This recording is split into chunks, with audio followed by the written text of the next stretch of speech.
ನಮಸ್ಕಾರ, ನಾನು ದೀಕ್ಷಾ Bangera. ಆಸ್ತ್ರ group presents ಸುದ್ದಿಗೊಂದು ಗುದ್ದು ನೇರ ಪ್ರಸಾರ ಕಾರ್ಯಕ್ರಮಕ್ಕೆ ಸ್ವಾಗತ.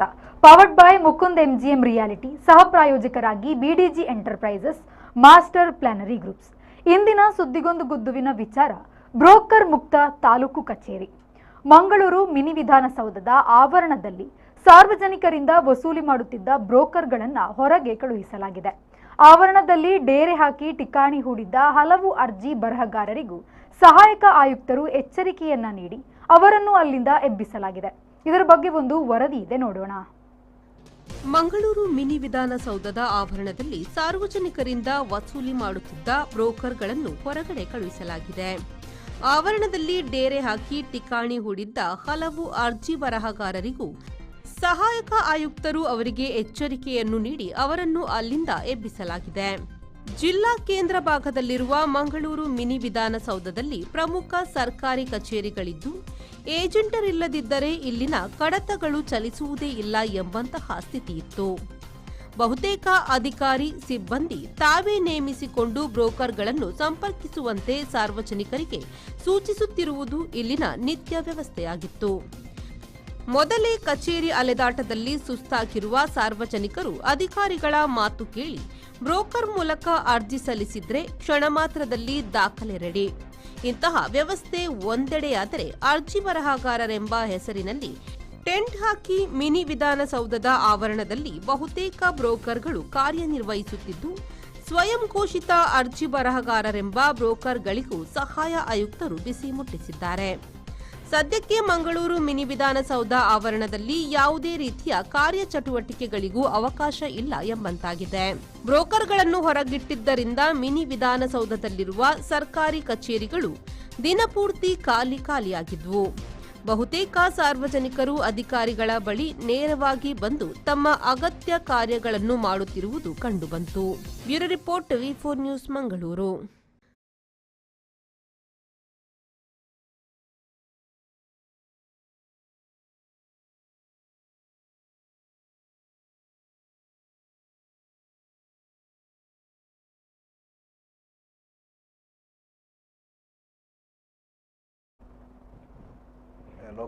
ಇದರ ಬಗ್ಗೆ ಮಾತನಾಡೋದಕ್ಕೆ ನಮ್ಮ ಜೊತೆ ಹಿರಿಯ ಪತ್ರಕರ್ತರಾದಂತಹ ಮೋಹನ್ ಬೋಳಂಗಡಿ ಸರ್ ಇದ್ದಾರೆ. ಸರ್, ಕಾರ್ಯಕ್ರಮಕ್ಕೆ ಸ್ವಾಗತ. ಸರ್ಕಾರಿ ಕಚೇರಿಗಳಲ್ಲಿ ಬ್ರೋಕರ್ಗಳ ಹಾವಳಿ ಜಾಸ್ತಿ ಆಗ್ತಾ ಇರೋದು ನಮ್ಗೆ ಈಗಾಗಲೇ ಗೊತ್ತಿರುವಂತಹ ವಿಷಯ. ಮಂಗಳೂರಿನ ಮಿನಿ ವಿಧಾನಸೌಧದಲ್ಲೂ ಬ್ರೋಕರ್ ಹಾವಳಿ ಇತ್ತು ಸರ್. ಅವರನ್ನೆಲ್ಲ ಅಲ್ಲಿಂದ ಈಗ ಕಳುಹಿಸಲಾಗಿದೆ. ಬ್ರೋಕರ್ಗಳಿಲ್ಲದೆ ಅಲ್ಲೆಲ್ಲ ಖಾಲಿ ಅಂತ ಕಾಣಿಸ್ತಾ ಇದೆ. ಸೊ ಈಗ ಬ್ರೋಕರ್ಗಳು ಅವರಿಂದ ನಮಗೆ ಒಳ್ಳೇದೇ ಆಗ್ತಾ ಇದೆಯಾ ಅಥವಾ ಏನು ಅಂತ ನೋಡಿ. ತಾಲೂಕು ಕಚೇರಿ ಅಂತಲ್ಲ, ಜಿಲ್ಲಾಧಿಕಾರಿಗಳ ಕಚೇರಿಯೂ ಅಷ್ಟೇ. ಯಾವುದೇ ಸರ್ಕಾರಿ ಇಲಾಖೆಗಳ ಕಚೇರಿಗಳಲ್ಲೂ ಸಹ ನೀವು ವೈಯಕ್ತಿಕವಾಗಿ ಹೋಗಿ ನಿಮ್ಮ ಕೆಲಸಗಳನ್ನು ಮಾಡಿಕೊಳ್ಳಿಕ್ಕೆ ಎಲ್ಲ ಅವಕಾಶಗಳಿವೆ, ಇಲ್ಲಂತ ಇಲ್ಲ. ನೀವು ಅದು ತಾಲೂಕು ಕಚೇರಿಗೆ ಹೋಗಿ, ಜಿಲ್ಲಾಧಿಕಾರಿಗಳ ಕಚೇರಿಗೆ ಹೋಗಿ, RTO ಕಚೇರಿಗೆ ಹೋಗಿ ನಿಮ್ಮ ಕೆಲಸವನ್ನು ನೀವು ಮಾಡಿಕೊಳ್ಳಬಹುದು.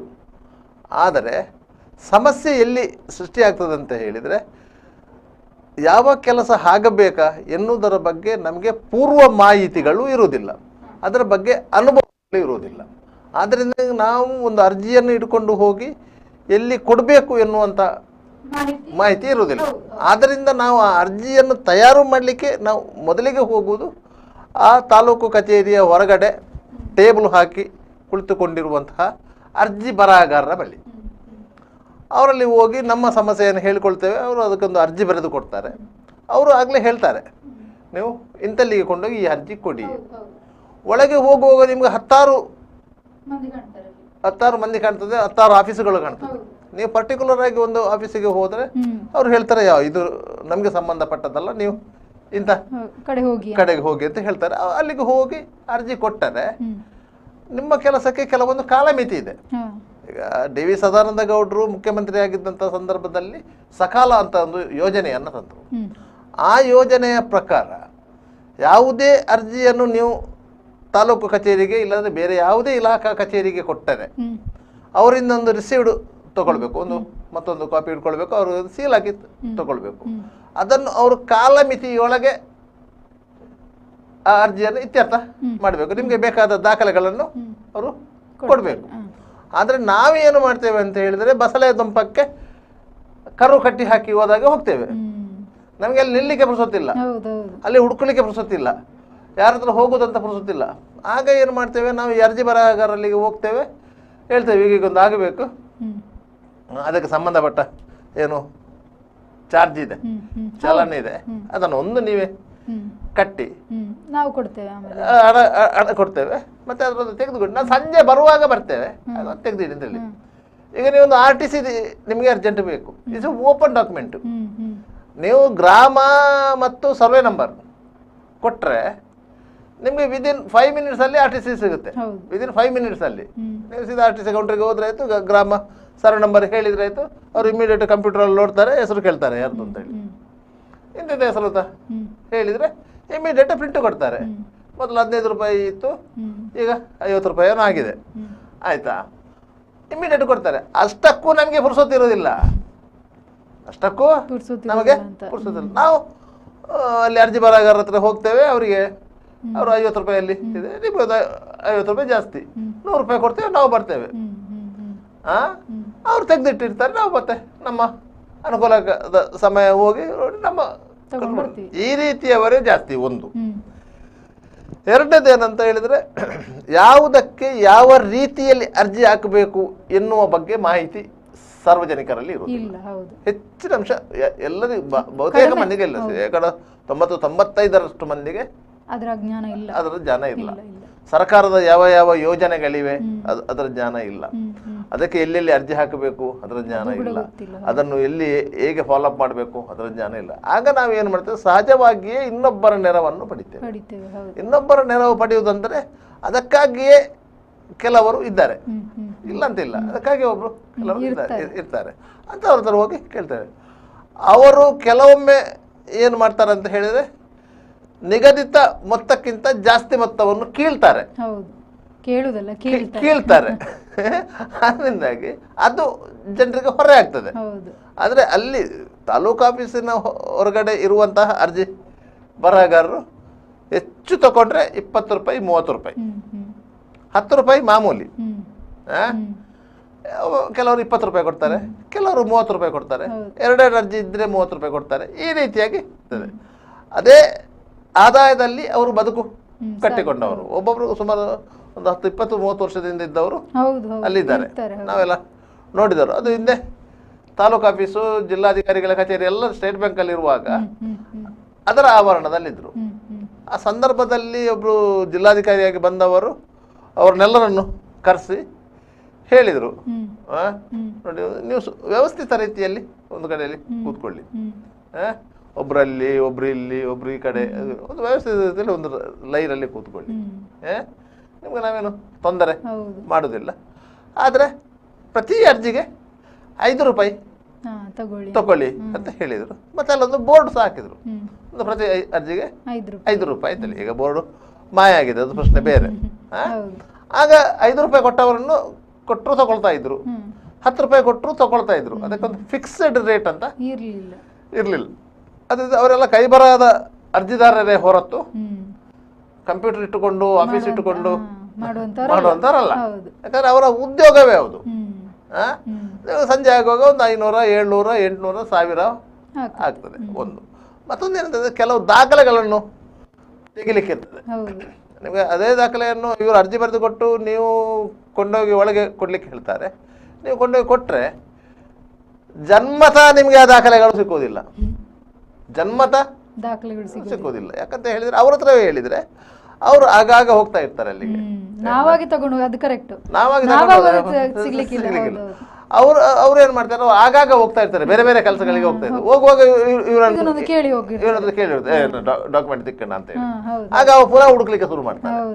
ಆ ಸಂದರ್ಭದಲ್ಲಿ ಅವರಿಗೆ ದಾಖಲೆಗಳು ಸಿಗ್ತದೆ, ಮತ್ತೆ ಅದರ ಜೆರಾಕ್ಸ್ ಮಾಡಿಸ್ತಾರೆ, ಅದರ ಕಾಪಿ ಕೊಡ್ತಾರೆ. ಈ ರೀತಿಯ ಒಂದು ವ್ಯವಸ್ಥೆಗಳು. ಇದು ವಾಸ್ತವವಾಗಿ ಏನಂತ ಹೇಳಿದರೆ ನಿಮಗೆ ಅನಿಸ್ಬೋದು, ಸಾಮಾನ್ಯವಾಗಿ ಎಲ್ರಿಗೂ ಅನಿಸ್ತದೆ, ಅವರು ಬಡ ಜನರನ್ನು ಸುಲಿಗೆ ಮಾಡ್ತಾರೆ, ಬಡ ಜನರಿಗೆ ತೊಂದರೆ ಮಾಡ್ತಾರೆ, ಸುಲಿಗೆ ಮಾಡ್ತಾರೆ ಅಂತ ಹೇಳಿ ಅನಿಸ್ಬೋದು. ವಾಸ್ತವವಾಗಿ ಆ ರೀತಿ ಇಲ್ಲ. ಯಾಕಂತ ಹೇಳಿದರೆ ಅಲ್ಲಿ ಇರುವವರು ಪರ್ಮನೆಂಟ್ ಆಗಿ ಇರುವವರು, ನಿಮಗೆ ಬೇರೆ ಕಡೆಯಲ್ಲಿ ಅವರು ಏನು ಬಾಡಿಗೆ ರೂಮ್ ಮಾಡ್ಕೊಂಡು ಇರುವವರಲ್ಲ, ಅವರು ಪರ್ಮನೆಂಟ್ ಆಗಿ ಅಲ್ಲಿ ಇರುವವರು. ಇವತ್ತು ಅವರು ಮೋಸ ಮಾಡಿದ್ರೆ ಮರು ದಿವಸ ಬಂದವನು ಅಲ್ಲಿ ಕೂತ್ಕೊಳ್ಬೇಕು. ಹೌದು ಹೌದು ಹೌದು. ಅದರಿಂದಾಗಿ ಯಾರು ಮೋಸ ಮಾಡುವವರು ಇಲ್ಲ ಅಲ್ಲಿ. ಹೌದು. ಮಾತ್ರ ಒಂದು 5 ರೂಪಾಯಿ 10 ರೂಪಾಯಿ ಜಾಸ್ತಿ ತಗೊಂಡಿರ್ಬೋದು, ನಿಮ್ಮ ಕೆಲಸಕ್ಕೆ ಅಷ್ಟು ಸಮಯ ವ್ಯಯ ಮಾಡಿರ್ಬೋದು ಅವರು, ಅದಕ್ಕಾಗಿ ಒಂದು ಜಾಸ್ತಿ ತಗೊಂಡಿರ್ಬೋದೇ ಹೊರತು ಓಕೆ. ನಿಮ್ಮನ್ನು ಮೋಸಗೊಳಿಸಿದಂತ ಇದಲ್ಲ. ಒಂದು 100 ರೂಪಾಯಿಯ ಚಲನ ಕಟ್ಟುವಂತ ಕೆಲಸಕ್ಕೆ ನಿಮ್ಮ ಹತ್ರ 1,000 ರೂಪಾಯಿ ತಗೊಂಡು ಮೋಸ ಮಾಡಿದವರಲ್ಲ. 100 ರೂಪಾಯಿ ಚಲನ ಕಟ್ಟಲಿಕ್ಕಿದೆ, ಅಷ್ಟು ಕಟ್ಟಿರ್ತಾರೆ, ದಾಖಲೆಗಳನ್ನು ತೆಗೆದಿರ್ತಾರೆ, ಎಲ್ಲವನ್ನು ಅವರು ಕೊಟ್ಟಿರ್ತಾರೆ. ಅದರಿಂದಾಗಿ ಅವರ ಬಗ್ಗೆ ಅವರ ಬಗ್ಗೆ ಎಲ್ಲರೂ ಅವರನ್ನು ಅವಲಂಬಿಸಿರ್ತಾರೆ. ತಾಲೂಕು ಆಫೀಸಿಗೆ ಹೋದ್ರೆ ಇಂಥವ್ರು ಇದ್ದಾರೆ, ನಾವು ಅವರನ್ನ ಮೀಟ್ ಮಾಡಬೇಕು ಅಂತ ಹೇಳಿ. ಈಗ ನಮ್ಮ ಜೊತೆ ಕಾಲಲ್ಲಿ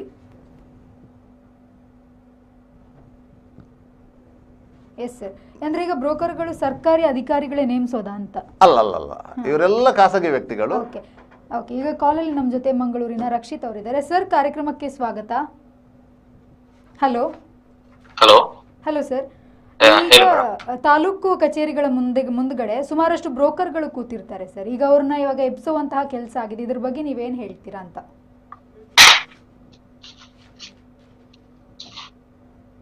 hello hello hello hello sir, ಕೇಳ್ತಾ ಇದೆಯಾ? Hello okay sir. ಈಗ ಅದೇ ಬ್ರೋಕರ್ಗಳು ಇರ್ತಾರಲ್ವಾ, ಅವ್ರಿಗೆ ಸರ್ಕಾರಿ ಅಧಿಕಾರಿಗಳೇ ನೇಮಿಸೋದಾ ಅಂತ? ಇಲ್ಲ, ಸರ್ಕಾರಿ ಅಧಿಕಾರಿಗಳಿಗೂ ಸರ್ಕಾರಕ್ಕೂ ಆ ಕಚೇರಿಗೂ ಅವರಿಗೂ ಯಾವುದೇ ಸಂಬಂಧ ಇಲ್ಲ. ಅವರು ಅಲ್ಲಿ ಅವರ ಹೊಟ್ಟೆ ಪಾಡಿಗಾಗಿ ಅವರಿಗೆ ಇರುವಂತಹ ಕೆಲವೊಂದು ಅನುಭವಗಳಿಂದಾಗಿ ಅವರು ಅಲ್ಲಿ ಇನ್ನೊಬ್ಬರ ಪರವಾಗಿ ಕೆಲಸ ಮಾಡುವವರು. ಅವರು ಮಾಡಿದ ಕೆಲಸಕ್ಕೆ ಅವರೊಂದು ಕನಿಷ್ಠ ಮೊತ್ತವನ್ನು ಸ್ವೀಕರಿಸಿ ಜೀವನ ನಿರ್ವಹಣೆ ಮಾಡ್ತಾ ಇರುವವರು. ಅವರಿಗೂ ಸರ್ಕಾರಕ್ಕೂ ಏನು ಸಂಬಂಧ ಇಲ್ಲ. ನೀವು ಅವರಲ್ಲಿಗೆ ಹೋಗದೆ ನೀವು ನೇರವಾಗಿ ತಾಲೂಕು ಆಫೀಸ್ ಕಚೇರಿಗೆ ಹೋದ್ರೆ ನಿಮ್ಮ ಕೆಲಸವನ್ನು ತಾಲೂಕು ಕಚೇರಿ ಸಿಬ್ಬಂದಿಗಳು ಮಾಡಿಕೊಡ್ತಾರೆ. ನಾವು ಫಾಲೋ ಅಪ್ ಮಾಡ್ತಾ ಇರ್ಬೇಕು. ನಾವು ಫಾಲೋ ಮಾಡುವ. ನಮ್ಗೆ 5 ದಿವಸದ ಕೆಲಸ ಆಗ್ತದೆ ಅಂತಂದ್ರೆ ಅವರು ಅದನ್ನು 1 ದಿವಸದಲ್ಲಿ ಮಾಡ್ತಾರೆ. ಯಾಕಂತ ಹೇಳಿದ್ರೆ ಅವರಿಗೆ ನಿರಂತರವಾಗಿ ಆ ಅಧಿಕಾರಿಗಳೊಟ್ಟಿಗೆ ಆ ಸಿಬ್ಬಂದಿಗಳೊಟ್ಟಿಗೆ ಸಂಪರ್ಕ ಇರ್ತದೆ. ನೀವು ಒಂದು ಜಾಗ ರಿಜಿಸ್ಟ್ರೇಷನ್ ಅಂತ ಹೇಳಿಕೊಂಡು ಇದೆ ಅಂತ ಹೇಳ್ಕೊಳ್ಳಿ, ಆ ಜಾಗಕ್ಕೆ ಸಂಬಂಧಿಸಿದ ಎಷ್ಟು ದಾಖಲೆಗಳು ಬೇಕು ಅಂತ ಹೇಳಿಯೇ ಸಾಮಾನ್ಯ ಜನರಿಗೆ ಮಾಹಿತಿ ಇರುವುದಿಲ್ಲ. ಆದ್ರಿಂದಾಗಿ ನಾವು ಆ ರಿಜಿಸ್ಟ್ರೇಷನ್ಗೆ ಸಂಬಂಧಪಟ್ಟ ಹಾಗೆ ನಾವು ಏನು ಮಾಡ್ತೇವೆ ಅಂತ ಹೇಳಿದ್ರೆ, ನಾವು ಯಾವುದಾದ್ರೂ ಒಬ್ರು ವಕೀಲರ ಹತ್ರ ಹೋಗ್ತೇವೆ. Okay sir. ಈಗ ನಮ್ಮ ಜೊತೆ ಮಂಗಳೂರಿನ ರಕ್ಷಿತ್ ಅವರಿದ್ದಾರೆ. ಸರ್, ಕಾರ್ಯಕ್ರಮಕ್ಕೆ ಸ್ವಾಗತ. ನಮಸ್ತೆ ಸರ್.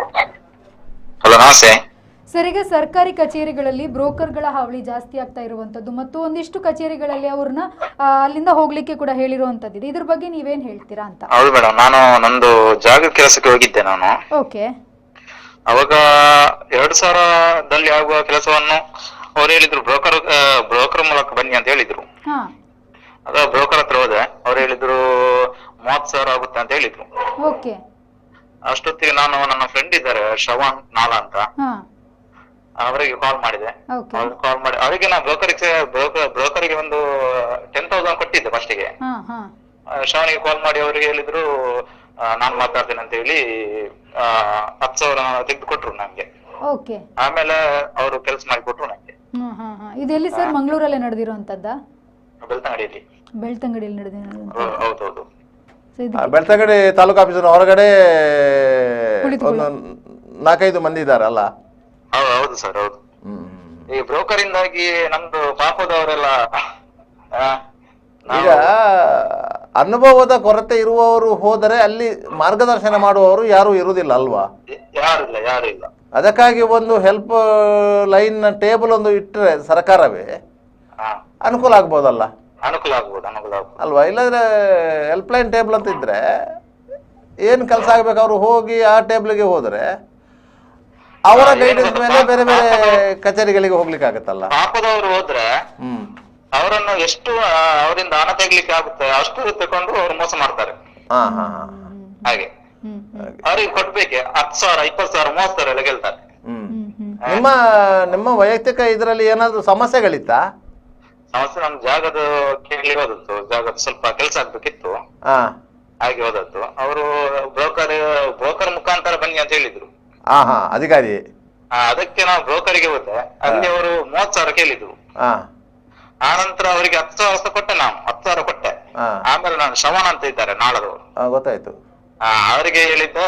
ಅವರು ಮತ್ತೆ ಬ್ರೋಕರ್ ಇಂದ ನಂಗೆ 10,000 ನಂಗೆ ಸಿಕ್ತು. ಆಮೇಲೆ ಅವರು ಕೆಲಸ ಮಾಡಿ ಕೊಟ್ರು, ಅವ್ರು ಹೇಳಿ. ಆಮೇಲೆ ನಂಗೆ ಕಡಿಮೆಯಲ್ಲಿ ಆಯ್ತು ನಂಗೆ.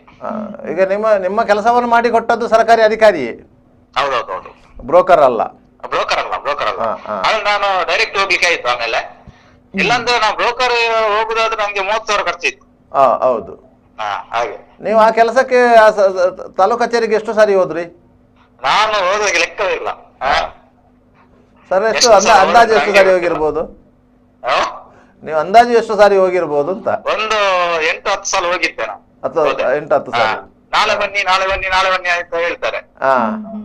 ಡೈರೆಕ್ಟ್ ಹೋದ್ರೆ ನಾಳೆ ಬನ್ನಿ ಅಂತ ಹೇಳ್ತಾರೆ. ಬ್ರೋಕರ್ ಹತ್ರ ಹೋದ್ರೆ 30,000 ಹೇಳ್ತಾರೆ. ಹಾಗೆ. ಹಾಗಾದ್ರೆ ಇಲ್ಲಿ ಕ್ರಮ ಕೈಗೊಳ್ಳಬೇಕಾದ್ದು ಬ್ರೋಕರ್ಗಳ ಮೇಲೆ ಅಲ್ಲ, ಸರ್ಕಾರಿ ಅಧಿಕಾರಿಗಳ ಮೇಲೆ. ಹೌದು ಸರ್, ಇಲ್ಲಿ ಬ್ರೋಕರ್ ಆವಶ್ಯ ತುಂಬಾ ಉಂಟು.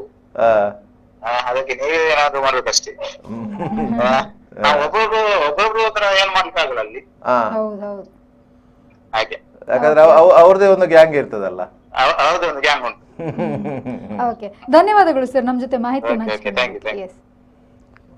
ನೋಡಿ. ಅವರು ನೇರವಾಗಿ ಹೋಗಿದ್ದರಿಂದ ಅವರು ಸುಮಾರು 10 ಬಾರಿ ಹೋಗ್ಬೇಕಾಯ್ತು. ಆಯ್ತಾ? ಅವರು ಕೊಟ್ಟಿರುವಂತ 10,000 ಅವರಿಗೆ ವಾಪಸ್ ಸಿಕ್ಕಿತ್ತು. ಅದು ಖುಷಿ ವಿಚಾರ. ಅದು ಖುಷಿಯ ವಿಚಾರ. ಆದ್ರೆ 10 ಸಾರಿ ಅವರು ಹೋಗ್ಬೇಕಾಯ್ತು. ನೀವು ಒಂದು ಕಡೆಯಲ್ಲಿ ನಿಮ್ಮ ಜಾಗ ಇರ್ತದೆ, ನೀವು ಇನ್ನೊಂದು ಕಡೆಯಲ್ಲಿ ವಾಸ್ತವ್ಯ ಇರ್ತೀರಿ. ಆಯ್ತಾ? ನೀವು ಅಲ್ಲಿಗೆ ಹೋಗಿ ನೀವು ಆ ಫೈಲ್ ಫಾಲೋ ಅಪ್ ಮಾಡುವಾಗ ನಿಮಗೆ ಇಡೀ ದಿವಸದ ಕೆಲಸ ಆಗತ್ತೆ. ನಿಮಗೆ ಇಡೀ ದಿವಸದ ನಿಮ್ಮ ಸಂಬಳ ಹೋಗುತ್ತೆ, ನಿಮ್ಮ ಶ್ರಮ ಇರ್ತದೆ, ಅದು ಎಲ್ಲವೂ ಇರ್ತದೆ. ಸಂಜೆ ಆಗುವಾಗ ನಾಳೆ ಬನ್ನಿ ಅಂತ ಹೇಳ್ತಾರೆ. ನಾಳೆ ಮತ್ತೆ ನೀವು ಕೆಲಸಕ್ಕೆ ರಜೆ ಹಾಕಬೇಕಾಗ್ತದೆ. ನೀವು ಖಾಸಗಿ ಸಂಸ್ಥೆಯಲ್ಲಿ ಕೆಲಸ ಮಾಡುವುದಾದ್ರೆ ಲೆಕ್ಕ ಬೇರೆ. ನೀವು ಸರ್ಕಾರಿ ಸಂಸ್ಥೆಯಲ್ಲಿ ಕೆಲಸ ಮಾಡುವುದಾದ್ರೆ ಅವ್ರಿಗೆ ಲಿಮಿಟೆಡ್ ರಜೆಯಲ್ಲಿ ನೀವು ಅದನ್ನು ಮಾಡಿಕೊಂಡು ಹೋಗಬೇಕು. ಆದ್ರಿಂದಾಗಿ ಅದಕ್ಕೆ ಬೇಕಾಗಿ ನಾವು ಇನ್ನೊಬ್ಬರನ್ನ ಅವಲಂಬಿಸಿರ್ತೇವೆ ಅಂತೇಳಿ. ಈ ಅವಲಂಬನೆ ಅವರಿಗೆ ಆದಾಯದ ಮೂಲ. ನಮ್ಮ ಅವಲಂಬನೆ ಏನಿದೆ ಅದು ಅವರ ಆದಾಯದ ಮೂಲ. ಸಾಮಾನ್ಯವಾಗಿ ಈ ಅರ್ಜಿ ಬರೆಯುವವರು ಒಂದು ವರ್ಗ ಆದ್ರೆ, ಅರ್ಜಿ ಬರೆಯುವವರೊಟ್ಟಿಗೆ ಸಂಪರ್ಕದಲ್ಲಿರುವಂತ ಕಚೇರಿ ಒಳಗೆ ಸಿಬ್ಬಂದಿಗಳೊಂದಿಗೆ ನಿಕಟ ಸಂಪರ್ಕ ಇರುವಂತವರ ಬ್ರೋಕರೇಜ್ ಮತ್ತೊಂದು ತರ. ನೀವು RTO ಆಫೀಸಿಗೆ ಹೋಗಿ, ಅಲ್ಲಿಯೂ ಬ್ರೋಕರ್ಗಳಿರ್ತಾರೆ. ಆಯ್ತಾ? RTO ಕಚೇರಿಯಲ್ಲಿ ಇಷ್ಟು ದೊಡ್ಡ ಬೋರ್ಡ್ಗಳು ಹಾಕಿರ್ತಾರೆ, ಮಧ್ಯವರ್ತಿಗಳಿಗೆ ಅವಕಾಶ ಇಲ್ಲ. ಮಧ್ಯವರ್ತಿಗಳಿಲ್ಲದೆ ಅಲ್ಲಿ ಯಾವ ಕೆಲಸವೂ ಆಗುವುದಿಲ್ಲ. ಈ ರೀತಿಯಾಗಿ RTO ಕಚೇರಿಯಲ್ಲಿದೆ. ಅದೇ ರೀತಿ ತಾಲೂಕು ಕಚೇರಿಯಲ್ಲಿದೆ. ನಿಮ್ಮ ಜಿಲ್ಲಾಧಿಕಾರಿಗಳ ಕಚೇರಿಯಲ್ಲೂ ಸಹ ಅದೇ ಇದೆ. ನಿಮಗೆ ನಿಮ್ಮ ಜಾಗ ಒಂದು ಕನ್ವರ್ಷನ್ ಆಗಬೇಕಂತ ಇಟ್ಟುಕೊಳ್ಳಿ. ಆ ಕನ್ವರ್ಷನ್ಗೆ ಬೇಕಾದಂತಹ ನೀವು ಒಂದು ಅಪ್ಲಿಕೇಶನ್ ರೆಡಿ ಮಾಡಬೇಕಾದ್ರೆ ನೀವು ಒಂದು ದಸ್ತಾವೇಜು ಬರಹಗಾರರ ಹತ್ರ ಹೋಗಬೇಕು. ಅದರ ಫಾರ್ಮೆಟ್ ಇದೆ, ಆ ಫಾರ್ಮೆಟ್ ಫಿಲ್ ಮಾಡಬೇಕು. ಅದ ನಂತರ ನೀವು VA ಹತ್ರ ಹೋಗಬೇಕು. VA ಹತ್ರ ಹೋಗಿ ನಿಮ್ಮ ಜಾಗದ ಐಸ್ಕಚ್ ತಗೊಳ್ಬೇಕು. 3 ಕಾಪಿ RTC ತಗೊಳ್ಬೇಕು. ಅಷ್ಟು ದಾಖಲೆಯನ್ನು ಇಟ್ಟು ನೀವು ಕನ್ವರ್ಷನ್ಗೆ ಅಪ್ಲಿಕೇಶನ್ ಕೊಡಬೇಕು. ಆ ಕನ್ವರ್ಷನ್ಗೆ ಕೊಟ್ಟ ಅಪ್ಲಿಕೇಶನ್ ಎಲ್ಲಿ ಹೋಗುತ್ತೆ? ನೇರವಾಗಿ ಹೋಗೋದು RI ರೆವಿನ್ಯೂ ಇನ್ಸ್ಪೆಕ್ಟರ್ ಅಲ್ಲಿಗೆ. ಅವನು ಸ್ಥಳಕ್ಕೆ ಬಂದು ಸ್ಥಳ ಮಾಜರು ಮಾಡಿ ಅದಕ್ಕೊಂದು ರಿಪೋರ್ಟ್ ಹಾಕಬೇಕು. ಅದರ ನಂತರ ಅದು ತಹಶೀಲ್ದಾರ್ ಅಲ್ಲಿಗೆ ಹೋಗಬೇಕು. ತಹಶೀಲ್ದಾರ್ ಆ ಫೈಲನ್ನು ನೋಡಿ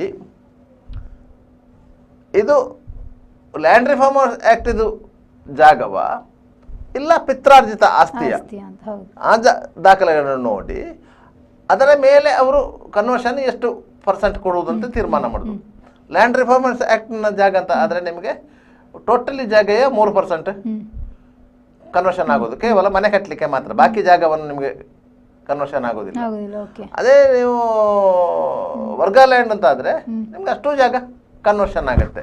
ಅದರ ಮೇಲೆ ಕನ್ವರ್ಷನ್ ಲ್ಯಾಂಡ್ ರಿಫಾರ್ಮರ್ಸ್ ಆಕ್ಟ್ ಜಾಗ ಅಂತ ಆದರೆ ನಿಮಗೆ ಕನ್ವರ್ಷನ್ ಪವರ್ ತಹಸೀಲ್ದಾರಿಗಿಲ್ಲ, ಅದು ಸೀದಾ ಡಿ ಸಿ ಆಫೀಸಿಗೆ ಹೋಗಬೇಕು, ಅಲ್ಲಿಂದ ಫೈಲ್ ಡಿ ಸಿ ಆಫೀಸಿಗೆ ಮೂವ್ ಆಗಬೇಕು. ನಿಮಗೆ ಕಾನೂನು ಡಿ ಸಿ ಆಫೀಸಲ್ಲಿ ಮತ್ತೆ 3 ಟೇಬಲ್ ಹೋಗಬೇಕು, 3 ಟೇಬಲ್ ಮೇಲೆ ಅವರು ಅದರ ನಂತರ ಚಲನೆ ಕೊಡ್ತಾರೆ, ನೀವು ಫೀಸ್ ಕಟ್ಟಿ ಅಂತೇಳಿ. ಅದರ ನಂತರ ನಿಮಗೆ ಕನ್ವರ್ಷನ್ ಆರ್ಡರ್ ಸಿಕ್ಕುವುದು. ಇದು ಎಲ್ಲ ಆಗುವಾಗ ಎಷ್ಟು ತಿಂಗಳು ಹೋಗ್ತದೆ? ಕನಿಷ್ಠ 2 ವರ್ಷ ಹೋಗ್ತದೆ. ದಾಖಲೆಗಳನ್ನು ಜೋಡಿಸಿಕೊಳ್ಳುವಲ್ಲಿಂದ ಹಿಡಿದು ನಿಮ್ಮ ಕೈಗೆ ಕನ್ವರ್ಷನ್ ಸಿಗುವವರೆಗೆ ನಿಮಗೆ 2 ವರ್ಷ ಹೋಗ್ತದೆ. ಸರ್ಕಾರ ಏನು ಹೇಳ್ತದೆ? ಸರ್ಕಾರ ಹೇಳ್ತದೆ ನೀವು ಅಪ್ಲಿಕೇಶನ್ ಕೊಟ್ಟು 120 ದಿವಸದಲ್ಲಿ ಕನ್ವರ್ಷನ್ ಕೊಡ್ಬೇಕಂತ ಹೇಳ್ತದೆ. ಒಂದು ವೇಳೆ 120 ದಿವಸದಲ್ಲಿ ಕನ್ವರ್ಷನ್ ಕೊಡದಿದ್ರೆ, ಇಲ್ಲದ್ರೆ ಅರ್ಜಿಯನ್ನು ತಿರಸ್ಕಾರ ಮಾಡಿದ್ರೆ, ಒಂದು ಅರ್ಜಿಯನ್ನು ತಿರಸ್ಕಾರ ಮಾಡಬೇಕು, ಇಲ್ಲದ್ರೆ ಕೊಡಬೇಕು. ಕೊಡದೇ ಇದ್ರೆ ಡೀಮ್ಡು, ಅದು ಕನ್ವರ್ಷನ್ ಆದಾಗೆ ಅಂತ ಹೇಳಿ ಸರ್ಕಾರಿ ಆದೇಶದಲ್ಲಿ ಇರುವುದು. ಸರ್ಕಾರಿ ಆದೇಶದಲ್ಲಿ ಇರುವುದು ಹಾಗೆ 120 ದಿವಸ, ಸಾಧ್ಯನೇ ಇಲ್ಲ 2 ವರ್ಷದವರೆಗೆ. ಅದೇ ನೀವು ಬ್ರೋಕರ್ ಹತ್ರ ಹೋದ್ರೆ 1 ವಾರದೊಳಗೆ ಕನ್ವರ್ಷನ್ ಆಗ್ತದೆ. ಜಿಲ್ಲಾಧಿಕಾರಿಗಳಿಂದಲೇ ಆಗುವಂತ ಕನ್ವರ್ಷನ್ ಇದ್ದು 1 ವಾರದಲ್ಲಿ ಆಗ್ತದೆ. ತಹಶೀಲ್ದಾರಲ್ಲಿ ಆಗಿದ್ರೆ 1 ದಿವಸದಲ್ಲೂ ಆಗ್ತದೆ. ಪಚ್ಚರಡಿಯ ಒಂದು ಜಾಗದ ವಿಚಾರಕ್ಕೆ ಸಂಬಂಧಪಟ್ಟ ಹಾಗೆ ಇದೇ ತಾಲೂಕು ಆಫೀಸಲ್ಲಿ ತಹಶೀಲ್ದಾರ್ 50,000 ತಗೊಂಡಿದ್ದಾರೆ, RI 25,000 ತಗೊಂಡಿದ್ದಾರೆ. 1 ದಿವಸದಲ್ಲಿ ಕನ್ವರ್ಷನ್ ಮಾಡಿ ಕೊಟ್ಟಿದ್ದಾರೆ. ಅದು ಹೇಗೆ ಸರ್? ಏನಿಲ್ಲ, ಅವರೇ ಕೊಡುದಲ್ವಾ ಆದೇಶ. ಫೈಲ್ ತಂದು ಕೊಟ್ಟಿದ್ರು, ಫೈಲ್ ಅನ್ನು ವೆರಿಫಿಕೇಶನ್ ಮಾಡ್ಲಿಕ್ಕಿಲ್ಲ. ಹಾಗೆ ಫೈಲ್ ಅನ್ನು ವೆರಿಫಿಕೇಶನ್ ಮಾಡ್ಲಿಕ್ಕೆ ನೀವು ತಂದು ಕೊಟ್ಟ ಫೈಲು ಸೀದಾ ಅಲ್ಲಿಗೆ ಸೀಲ್ ಹೊಡೆಯುದು, ಸೈನ್ ಹಾಕುದು. ಈ ಬಡವರೆಲ್ಲ ಹೋಗಿರ್ತಾರಲ್ಲ, ಅಂದ್ರೆ ಬಡವರೆಲ್ಲ ಹೋದ್ರೆ ನೀವು ದುಡ್ಡು ಕೊಡುದಿಲ್ಲ ಎಲ್ಲ ಇದನ್ನ ನೋಡು, ಇದು ಏನು ಇದು ಏನು ಇದು ಏನು, ಇದಕ್ಕೆ ಏನು ದಾಖಲೆ ಇದೆ? ಹೌದು, ಅದಕ್ಕೆ 30 ವರ್ಷದ ಇನ್ನೇನೋ ಹುಡುಕಿ ತಗೊಂಡ್ ಬರ್ಬೇಕು, ಎಲ್ಲ ಬೇಕು. ಆಯ್ತಾ? ಕೊನೆಗೆ ಏನು ಹೇಳ್ತಾರೆ ಅಂತ ಹೇಳಿದ್ರೆ, ಒಂದು ಸಂತತಿ ರಕ್ಷೆ ತನ್ನಿ. ಕರೆಕ್ಟ್. ಸಂತತಿ ರಕ್ಷೆ ಇಟ್ಕೊಂಡು ಬರ್ಬೇಕಂತ ಹೋದ್ರೆ ಎಷ್ಟು ಮಂದಿ ಡೆತ್ ಸರ್ಟಿಫಿಕೇಟ್ ಇಟ್ಕೊಂಡು ಬರ್ಬೇಕು ನೀವು? ಯಾರ್ಯಾರಿಗೋ ಫೋನ್ ಮಾಡಿ ನಾವು ತಗೊಂಡು ಹೋದ್ರೆ ಅಗೇನ್ ಅವ್ರದ್ದು ತಗೊಂಡ್ ಬನ್ನಿ ಅಂತ. ಇದು ನಮ್ಮ ವೈಯಕ್ತಿಕವಾಗಿ ಸರ್ಕಾರಿ ಅಧಿಕಾರಿಗಳು ಯಾಕೆ ಭ್ರಷ್ಟರಾಗ್ತಾರೆ ಎನ್ನುವುದಕ್ಕೆ ಸರ್ಕಾರಿ ಇಲಾಖೆಯಲ್ಲಿ ಇರುವಂತಹ ಕೆಲವೊಂದು ವ್ಯವಸ್ಥೆಗಳು ಕಾರಣ. ಈಗ ಏಕಗವಾಕ್ಷಿ ಯೋಜನೆ ಅಂತ ಹೇಳಿ ಎಲ್ಲ ಸರ್ಕಾರಗಳು ಇಷ್ಟು ವರ್ಷಗಳಿಂದ ನಾವು ಹೇಳ್ಕೊಂಡು ಬಂದೆವು. ನಾವು ಪ್ರತಿಯೊಂದು ವಿಚಾರವನ್ನು ಏಕಗವಾಕ್ಷಿಯಲ್ಲಿ ಸಿಂಗಲ್ ವಿಂಡೋದಲ್ಲಿ ನಾವು ಮಾಡಿಕೊಡ್ತೇವೆ ಅಂತ ಹೇಳಿ. ನೋಡೋ, ಒಂದು ಸಿಂಗಲ್ ವಿಂಡೋದಲ್ಲಿ ಮಾಡಿಕೊಡ್ಲಿ? ಇಲ್ಲ, ಸಾಧ್ಯನೇ, ಮಾಡಿ ಕೊಡುವುದೇ ಇಲ್ಲ. ಮತ್ತೆ ಹೇಳುದು ಯಾಕೆ ಅಂತ? ಅದು ಹೇಳುವುದು ಅಂತ ಹೇಳಿ ನಿಮ್ಮ ಕಿವಿಗೆ ಹೂ ಇಡುದು ಅಷ್ಟೇ. ಹೇಳುವುದು ನಿಮ್ಮ ಕಿವಿಗೆ ಹೂ ಇಡುದು ಅಷ್ಟೇ. ಆದ್ರಿಂದಾಗಿ ನಿಮಗೆ ಅನಿವಾರ್ಯವಾಗಿ ನೀವು ಬ್ರೋಕರ್ ಹತ್ರ ಹೋಗುದು, ಅನಿವಾರ್ಯವಾಗಿ ನೀವು ಬ್ರೋಕರ್ ಹತ್ರ ಹೋಗುದು. ಸುಮ್ಮನೆ ಹೋಗುದಿಲ್ಲ, ನಮ್ಮ ಕೆಲಸ ಆಗ್ತದೆ. ನಾವ್ಯಾಕೆ ಬ್ರೋಕರ್ ಹತ್ರ ಹೋಗ್ತೇವೆ? ನಾವೇ ಹೋಗಿ ಅರ್ಜಿ ಕೊಡ್ತೇವೆ, ಕೊಡೆ ಒಂದು RTC ಅಂತ ಹೇಳ್ತೇವೆ. ನಾವ್ಯಾಕೆ ಬ್ರೋಕರ್ ಹತ್ರ ಹೋಗ್ತೇವೆ? ಒಂದು RTCಗೆ ಹೋಗುದಿಲ್ಲ. ಅದೇ ಗೊತ್ತಿಲ್ಲದವರು ದಸ್ತಾವೇಜು ಬರಗಾರ ಅಂತ ಹೋಗ್ತೇವೆ, ಕೊಂಚ RTC ಬೋರ್ಡ್ ಅಂತ ಹೇಳಿ ಅವರು ಹೇಳ್ತಾರೆ. ಸುರಿಯಿಗೆ ಸಾಮಾನ್ಯವಾಗಿ ಅವರು ನೋಡಿ ಹೇಳ್ತಾರೆ, ಅಲ್ಲಿ ಹೋಗಿ ಅವ್ರ ಹತ್ರ ಸರ್ವೆ ನಂಬರ್ ಇದನ್ನೆಲ್ಲ ಕೊಡಿ, ಅವರು RTC ಕೊಡ್ತಾರೆ ಅಂತಲೂ ಹೇಳ್ತಾರೆ. ಇಲ್ಲ ನೀವೇ ಹೋಗಿ ತನ್ನಿ ಅಂತ ಹೇಳಿ ಅವರಿಗೆ ದುಂಬಾಲು ಬಿತ್ತರೆ ಅವರು ಮತ್ತೆ ಏನು ಮಾಡ್ತಾರೆ, ಅವರು ಹೋಗಿ ತಗೊಂಡು ಬಂದು ಕೊಡ್ತಾರೆ. ಈ ರೀತಿಯಾಗಿ ನಮಗೆ ಏನಂತ ಹೇಳಿದರೆ, ನಾವು ಯಾವತ್ತೂ ಸರ್ಕಾರಿ ಕೆಲಸಕ್ಕೆ ಹೋಗುವಾಗ ನಮಗೆ ಅರ್ಜೆನ್ಸಿ ಜಾಸ್ತಿ. ಬೇಗ ಮಧ್ಯಾಹ್ನದೊಳಗೆ ಆಗಿ ಮುಗಿಬೇಕು ಅಂತ ಹೇಳಿ. ಮಧ್ಯಾಹ್ನದೊಳಗೆ ಅಲ್ಲಿ ಆಗೋದಿಲ್ಲ, ಖಂಡಿತವಾಗಿ ಆಗೋದಿಲ್ಲ. ಯಾಕಂದ್ರೆ ನೀವು ಬೆಳಗ್ಗೆ ಹೋದಾಗ ಅವರು ಬಂದು ಚೇರಲ್ಲಿ ಕೂತುಕೊಂಡು ಅವರು ಕೆಲಸ ಮಾಡುವ ಮೂಡಿಗೆ ಬರಬೇಕು. ಸುರುವಿಗೆ ಹೌದು, ಬೆಳಗ್ಗೆ ಹೋದ್ರೆ ಬೈಗುಳವೇ ಬೆಳಗ್ಗೆ ಫಸ್ಟ್ ಹೋಗಿ ತಗೊಂಡ್ ಬರೋಣ 10 ಗಂಟೆಗೆ ಅಂತ ಅನ್ಕೊಂಡು ಹೋಗಿ ನಿಂತ್ರೆ ಬೈಗುಳ ಅಷ್ಟೇ. ಅವರು ಕೆಲಸ ಮಾಡುವ ಮೂಡಿಗೆ ಬರ್ಬೇಕು. ಮೂಡಿಗೆ ಬಂದ್ರೆ ಅರ್ಜಿ ನೋಡೋಕೆ ಶುರು ಮಾಡಿದ್ರು, ಮತ್ತೆ ಅದನ್ನು ತೆಗೆದು ಸೈಡ್ಗೆ ಇಟ್ಟರು, ಮತ್ತೆ ಅದು ಸೈಡಲ್ಲಿ ಮತ್ತೆ ಅದು ನೆನಪಾಗ ನೀವು ಇನ್ನೊಮ್ಮೆ ಬರ್ತೀರಿ, ನಾಳೆ ಬನ್ನಿ ಅಂತ ಹೇಳ್ತಾರೆ. ಒಂದು ವೇಳೆ ನಾಳೆ ನಿಮ್ಗೆ ಬರ್ಲಿಕ್ಕೆ ಆಗ್ಲಿಲ್ಲ, ಮರು ದಿವಸ ಬರ್ತೀರಿ, ಬಂದ್ರ ಇದು ಅಂತ ಹೇಳಿ ಅದಕ್ಕೊಂದು ಎಂಡೋಸ್ಮೆಂಟ್ ಹಾಕಿದ್ರು, ಇನ್ನೊಂದು ಟೇಬಲ್ಗೆ ಕೊಡ್ತಾರೆ, ಕಳಿಸ್ತಾನೆ ಅಂತ ಹೇಳಿ ಅದು ಮತ್ತೊಂದು ಟೇಬಲ್ಗೆ ಹೋಗಿ ಮತ್ತೊಂದು ಟೇಬಲ್ಗೆ ಹೋಗಿ ಎಲ್ಲ ಹೋಗಿ ಕೊನೆಗೆ ತಹಶೀಲ್ದಾರಲ್ಲಿಗೆ ಹೋಗುವಾಗ ಬಸವನವನಾಗಿ ಹೋಗ್ತಾ ಇರ್ತದೆ. ಅದು ಹೋಗಿ ಹೋಗಿ ಹೋಗಿ ಹೋಗಿ ಅದಕ್ಕೆ ಒಂದು 10 ದಿವಸ 15 ದಿವಸ ಆಗುತ್ತೆ. ಅದಕ್ಕಿಂತ ನಾವು ಏನು ಜನ ಏನು ತೀರ್ಮಾನ ಮಾಡ್ತಾರೆ, ಇವರ ಹತ್ರಕ್ಕೆ ಹೋಗ್ತಾರೆ. ಇವರು ಏನು ಮಾಡ್ತಾರೆ, ಅಲ್ಲಿ ಚಲನ ಕಟ್ಟಲಿಕ್ಕೆ ಎಷ್ಟು ಇದೆಯೋ ಕೆಲವೊಂದು ಕೆಲಸಗಳಿಗೆ ಚಲನ ಕಟ್ಟಲಿಕ್ಕೆ ಇರ್ತದೆ, ಚಲನ ಕಟ್ಟಲಿಕ್ಕೆ ಎಷ್ಟಿದೆಯೋ ಅದಕ್ಕಿಂತ 10 ಪಟ್ಟು ಹೇಳ್ತಾರೆ. ಅದರಲ್ಲಿ 50% ಅವನಿಗೆ, 50% ಇವರಿಗೆ. 1,000ದ ಕೆಲಸಕ್ಕೆ 10,000 ಹೇಳಿದರೆ ಅವನಿಗೆ 5,000, ಇವರಿಗೆ 5,000. ನೀವೊಂದು ಜಾಗದ ಸರ್ವೆ ಆಗಬೇಕು ಅಂತೇಳಿ ನೀವು ಸರ್ವೆಗೆ ಅರ್ಜಿ ಕೊಟ್ಟರೆ, ಸರ್ವೇಯರ್ ಇದ್ರೆ ಅವ್ರ ಮನೆಗೆ ಬರೋದಕ್ಕೆ ಆಟೋ ರಿಕ್ಷಾ ಕೂಡ ದುಡ್ಡು ಕೂಡ ಅದೆಲ್ಲ ಕೊಡ್ಬೇಕು, ಅದು ಪ್ರಶ್ನೆ ಬೇರೆ. ಅಲ್ಲಿಂದ ಶುರುವಾಗ್ತದೆ ಪೇಮೆಂಟ್. ಸರ್ವೇಯರಿಗೆ ಪುರುಸೊತ್ತಿರುವುದಿಲ್ಲ. ಸರ್ವೇಯರ್ ಇದ್ರೆ ಅವನಿಗೆ ಒಂದು ಉಗ್ರಾಣಿ ಅಂತ ಇರ್ತಾನೆ, FMB ಇಟ್ಕೊಳ್ಳುವವನು. ಫೀಲ್ಡ್ ಮೆಜರ್ಮೆಂಟ್ ಬುಕ್ ಅಂತ ಇದೆ FMB ಅಂತೇಳಿ, ಅದು ಇಟ್ಕೊಂಡು ಬರಬೇಕು ಅಂತಂದೇಳಿ ಒಂದು ಸರ್ವೆಗೆ ಒಂದು ದಿವಸದಲ್ಲಿ ಒಂದು ಸರ್ವೆಗೆ ಇದಾಗುತ್ತೆ. ಅವರನ್ನು ಕರ್ಕೊಂಡು ಬಂದು ಸರ್ವೆ ಮಾಡಿಸಿದ್ದು ಮತ್ತು ಸರ್ವೆ ರಿಪೋರ್ಟು, ಸ್ಕೆಚ್ ಇದೆಲ್ಲ ಆಗುವಾಗ ನಿಮಗೆ ಕನಿಷ್ಠ ಆ ಸ್ಥಳದ ವ್ಯಾಲ್ಯೂ ಎಷ್ಟಿದೆ ಅದರದ್ದು 1% ಅದು ಖರ್ಚಾಗುತ್ತೆ. ಒಂದು 10 ಲಕ್ಷ ಇದ್ದರೆ 10 ಲಕ್ಷ ಇದ್ದರೆ ಒಂದು 10,000 ಖರ್ಚಾಗುತ್ತೆ. 1 ಕೋಟಿ ಇದ್ದರೆ 1 ಲಕ್ಷ ಖರ್ಚಾಗುತ್ತೆ. ಆ ಜಾಗ ಅಷ್ಟೇ, ಕೆಲಸ ಅಷ್ಟೇ, ಆದರೆ ಅದರ ಮೇಲೆ ಡಿಪೆಂಡ್ ಆಗಿರ್ತದೆ. ಅದರಿಂದಾಗಿ ತಾಲೂಕು ಆಫೀಸಿನ ಸುತ್ತಮುತ್ತ ಇರುವಂತಹ ಅರ್ಜಿ ಬರಹಗಾರರು ಬೇರೆ, ಬ್ರೋಕರ್ಗಳು ಬೇರೆ. ಅರ್ಜಿ ಬರಹಗಾರರು ಬ್ರೋಕರ್ ಕೆಲಸ ಮಾಡಲ್ಲ. ಅರ್ಜಿ ಬರೀತಾರೆ, ಕೊಡ್ತಾರೆ, 10 ರೂಪಾಯಿ 20 ರೂಪಾಯಿ ತಗೊಳ್ತಾರೆ, ಸುಮ್ಮನೆ ಕೂತ್ಕೊಳ್ತಾರೆ. ಬ್ರೋಕರ್ಗಳು ಬೇರೆ. ಅವರು ಇವ್ರು ಹೇಳ್ತಾರೆ ಎಂಚ ಮಲ್ಪವನ್ ಅಂತೇಳಿ, ಆಗ ಅವರು ಇನ್ನೊಬ್ಬರನ್ನು ಚೂಸ್ ಮಾಡ್ತಾರೆ. ನೋಡಿ ಹೂವಲ್ಲಿ ಒಬ್ರು ಹೋಗ್ತಾ ಇದಾರೆ, ಹೋಗಿ ಅವ್ರ ಹತ್ರ ಹೋಗಿ ಅಂತೇಳಿ ಅವ್ರು ನೋಡ್ತಾರೆ ಒಂತಲೆ ಇತ್ತೆಲ್ಲ ನೂದುಗೊರ್ಲೆ ಅಂತ ಹೇಳ್ತಾರೆ. ಅವ್ರು ಹೋಗ್ತಾರೆ, ಅವನಿಗೆ ಒಂದು 50 ಕೊಡ್ತಾರೆ, ಇನ್ನೊಂದು 50 ಕಿಸೆಯಲ್ಲಿ ಹಾಕ್ತಾರೆ, ಅದನ್ನ ಇಟ್ಕೊಂಡು ಬರ್ತಾರೆ. ಇವನಿಗೆ ಅಷ್ಟು ನೆಮ್ಮದಿ, 100 ಕೊಟ್ಟರು ತೊಂದರೆ ಈಗಲೇ ಆಯ್ತಲ್ಲ ಅಂತ ಹೇಳಿ. ಕೆಲವೊಂದು ಸಂದರ್ಭದಲ್ಲಿ ಏನಾಗ್ತದೆ, ಕೆಲವೊಂದು ದಾಖಲೆಗಳು ಇರುವುದಿಲ್ಲ. ಕೆಲವೊಂದು ದಾಖಲೆಗಳಿರಲಿಲ್ಲ. ದಾಖಲೆಗಳು ಇಲ್ಲದಂತಹ ಸಂದರ್ಭದಲ್ಲಿ ನೀವು ಹಣ ಜಾಸ್ತಿ ಖರ್ಚಾಗುತ್ತೆ. ಇಲ್ಲ ಆ ದಾಖಲೆ ತನ್ನಿ ಅಂತ ಹೇಳ್ತಾರೆ. ನೀವು ಆ ದಾಖಲೆಗಳನ್ನು ನೀವು ತರಬೇಕಾದ್ರೆ ನಿಮಗೆ ಸ್ವಲ್ಪ ಕಷ್ಟ ಇರ್ತದೆ. ಒಂದು ಮೂಡಾದಿಂದ ದಾಖಲೆ ತರಬೇಕು, ಒಂದು ಕಾರ್ಪೊರೇಷನ್ ತರಬೇಕು, ಗ್ರಾಮಾಂತರ ಪ್ರದೇಶ ಅದರ ಪಂಚಾಯತಿನಿಂದ ತರಬೇಕು, ಈ ರೀತಿಯಾಗೆಲ್ಲ ಇರ್ತದೆ.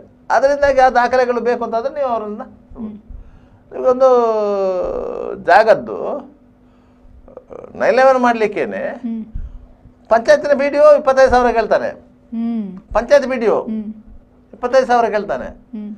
ಅದೇ ಒಮ್ಮೆ ವಕೀಲರ ಹತ್ರ ಹೇಳಿದೆ, ಯಾರು 25,000 ಕೇಳ್ತಾರೆ. ಅದಕ್ಕೆ ಅವ್ರು ಹೇಳಿದ್ರು ನೀವು ಸಂಖ್ಯೆ ಮಾಡಿ 25 ಕೊಟ್ಟು ಮಾಡಿಸಿ ಅಂತ. ಅದೇ ಸುಲಭ. ನಾವು ಮಾಡ್ಲಿಕ್ಕೆ ಹೋದ್ರೆ ನಮ್ಗೆ 50,000 ಖರ್ಚಾಗತ್ತೆ. ಯಾಕಂದ್ರೆ ನಾವು 50 ದಿವಸ 1,000 ಖರ್ಚು ಮಾಡಬೇಕು ಅಂತ. ನಾವು ಮಾಡ್ಲಿಕ್ಕೆ ಹೋದ್ರೆ 50 ದಿವಸ ಬೇಕಾಗುತ್ತದೆ, 1,000 50,000 ಖರ್ಚಾಗಬೇಕು ಆಗ್ತದೆ. ಅದಕ್ಕಿಂತ ಅವನಿಗೆ 25,000 ಮಾಡಿ ಕೊಟ್ಟು ಮಾಡಿಸ್ಕೊಳ್ಳೋದು ಉತ್ತಮ. ಅದ್ರ ಇವತ್ತೇ ಕೊಡ್ಬೇಕು, ನಾಳೆ ವಾಪಸ್ ತಗೊಳ್ಬೇಕು ಅಂತ ಹೇಳಿದ್ರು. ಇವತ್ತೇ ಹಣ ಕೊಡ್ಬೇಕು, ನಾಳೆ ಆಗ್ಬೇಕು ಅಂತ ಹೇಳಿದ್ರು. ಆ ಮನಸ್ಸು ಮಾಡಿ ಕೊಡ್ತಾನೆ. ಇಲ್ಲದ ನೈಲೇವನಿಗೆ ಅವನು ತಿಂಗಳಗಟ್ಟೆ ಕಾಯ್ಬೇಕು. ನಿಮ್ಗೆ ಕೆಲವೊಂದು ಸಂದರ್ಭದಲ್ಲಿ ಕೋರ್ಟಿಗೆ ಅರ್ಜೆಂಟ್ ಆಗಿ ಕೆಲವೊಂದು ದಾಖಲೆಗಳನ್ನು ಕೊಡ್ಲಿಕ್ಕೆ, ಕೋರ್ಟಿಗೆ ಕೇಸ್ ಬಂದಿರ್ತದೆ, ದಾಖಲೆ ಇಲ್ಲ, ವಕೀಲರು ದಾಖಲೆ ಇಟ್ಕೊಂಡು ಬನ್ನಿ ಅಂತ ಹೇಳಿ. ನೀವು ಏನ್ ಮಾಡ್ತೀರಿ, ಇಲ್ಲಿ ದಾಖಲೆ ಸಿಗ್ತಾ ಇಲ್ಲ, ರೆಕಾರ್ಡ್ ರೂಮ್ ಅಲ್ಲಿ ದಾಖಲೆ ಇಲ್ಲ ಅಂತ ಹೇಳ್ತಾನೆ. ರೆಕಾರ್ಡ್ ರೂಮ್ ಸ್ಟಾಫ್ ಹತ್ರ ಕೇಳಿದ್ರೆ ಜನ ಇನ್ನು ಆಡೋಡು ಹತ್ರ ಆಸ್ಬಿಡು ಅಂತ. ಅದೇ ಅವನಿಗೆ 200 ಕೊಟ್ರಿ, ಅವ ಎಲ್ಲಿಂದ ಹುಡುಕಿರ್ತಾನೆ. ಅವನಿಗೆ ಗೊತ್ತಿರ್ತದೆ ಯಾವ ಯಾವ ಗ್ರಾಮದ ದಾಖಲೆ ಎಲ್ಲೆಲ್ಲಿ ಇರ್ತದೆ ಅಂತ ಹೇಳಿ. ಯಾಕಂದ್ರೆ ಚೇಂಜ್ ಆಗಲು ಸರ್, ಈಗ ವರ್ಷದಲ್ಲಿ ಎಲ್ಲ ಆಗ್ತದೆ. ಕೆಲವರು ಅಲ್ಲಿ ಮೊದಲಿಂದಲೂ ಇರೋರು ಅದ್ರಲ್ಲೇ ಇರ್ತಾರೆ. ಅಧಿಕಾರಿಗಳು ಅವರನ್ನು ಚೇಂಜ್ ಮಾಡ್ಲಿಕ್ಕೆ ಹೋಗುದಿಲ್ಲ. ಯಾಕಂತೇಳಿ ಅವರ ಮೇಲೆ ಕಂಪ್ಲೇಂಟ್ ಇರುವುದಿಲ್ಲ. ಅವ್ರ ದಾಖಲೆಯನ್ನು ಜೋಡಿಸಿ ಇಟ್ಟಿರೋದು, ಅವರ ಕೆಲಸ ಎಲ್ಲ ಅಚ್ಚುಕಟ್ಟಾಗಿ ಶಿಸ್ತುಬದ್ಧವಾಗಿ ಇರ್ತದೆ. ಅದರಿಂದ ಒಂದು ತಹಸೀಲ್ದಾರೇ ಅಂತ ಇಟ್ಕೊಳ್ಳಿ, ಅವ್ರು ಇಮಿಡಿಯೇಟ್ ಅವರಿಗೆ ಒಂದು ದಾಖಲೆ ಬೇಕು ಅಂತಾದ್ರೆ ಅವ ಇಮಿಡಿಯೇಟ್ ತಂದು ಕೊಡ್ತಾನೆ. ಅವನಿಗೆ ಗೊತ್ತಿರ್ತದೆ ಎಲ್ಲಿ ಇಟ್ಟಿರ್ತೇವೆ ಅಂತ ಹೇಳಿ. ಅದರಿಂದ ಅವರಿಗೆಲ್ಲ ಆ ರೀತಿ ಆಗಿತ್ತು. ಅದೇ ಅಲ್ಲಿ ಹೋಗಿ ನಾವು ದಾಖಲೆ ಕೇಳಿದ್ರೆ ಅವ್ರು ಇಮಿಡಿಯೇಟ್ ಮಾಡಿ ಕೊಡ್ತಾರೆ. ಹೌದು, ಇದೇ ತಾಲೂಕು ಆಫೀಸಲ್ಲಿ ರೆಕಾರ್ಡ್ ರೂಮಲ್ಲಿ ಒಬ್ರು ಇದ್ರು, ಪುತ್ತೂರ್ನವರು ಒರಿಜಿನಲ್. ಆಯ್ತಾ, ಅವರು ತಗೊಳ್ತಾ ಇರೋದೇ 50 ರೂಪಾಯಿ. ಅವ್ರಿಗೆ 100 ರೂಪಾಯಿ ಕೊಟ್ಟರೆ ಅವ್ರು ತಗೊಳ್ತಾ ಇರ್ಲಿಲ್ಲ. 100 ರೂಪಾಯಿ ಕೊಟ್ರೆ ತಗೊಳ್ಳೋದಿಲ್ಲ, 50 ಕೊಟ್ರೆ 50 ಯಾರು 50 ಅಂದ್ರೆ 90 ಹಾಕ್ಲಿಕ್ಕೆ ಸಾಕಾಗ್ತದೆ ಅಂತ. ಅತಿ ಆಸೆ ಇಲ್ಲ ಅವರಿಗೆ, ಅವರಿಗೆ ಅಷ್ಟು ಮಾತ್ರ ಸಾಕು, ಇಷ್ಟು ಸಾಕು ಅಂತ ಹೇಳಿ. ಆ ರೀತಿ ಅವರಲ್ಲಿ ಹೋಗಿ ಒಂದು ಡಾಕ್ಯುಮೆಂಟ್ ಕೇಳಿದರೆ ಇಮ್ಮಿಡಿಯೇಟ್ ಹೋಗಿ ಹುಡುಕಿ ತಂದು ಕೊಡ್ತಾಯಿದ್ರು ಅವರು. ಆ ತಾಲೂಕು ಕಚೇರಿಯಲ್ಲಿದ್ದರು, ಅದರಿಂದ ಅದು ಇಲ್ಲಿ ಈ ತಾಲೂಕು ಕಚೇರಿ ಬಂದು ಅವರಿದ್ದರು. ಮತ್ತು ಅದೇ ತಾಲೂಕು ಕಚೇರಿಯ ರೆಕಾರ್ಡ್ ರೂಮಲ್ಲೇ ಅವರು ಕುಸಿದು ಬಿದ್ದು ಮೃತಪಟ್ಟದ್ದು ಪುತ್ತೂರಿನವರು. ಅವರು ಹೆಸರೇನಾಯ್ತು ಆಯ್ತಾ. ಆ ರೀತಿ ಅವು ನೋಡಿದರೆ ಎಲೆ ಅಡಿಕೆ ತಿಂದ್ಕೊಂಡಿರೋದು.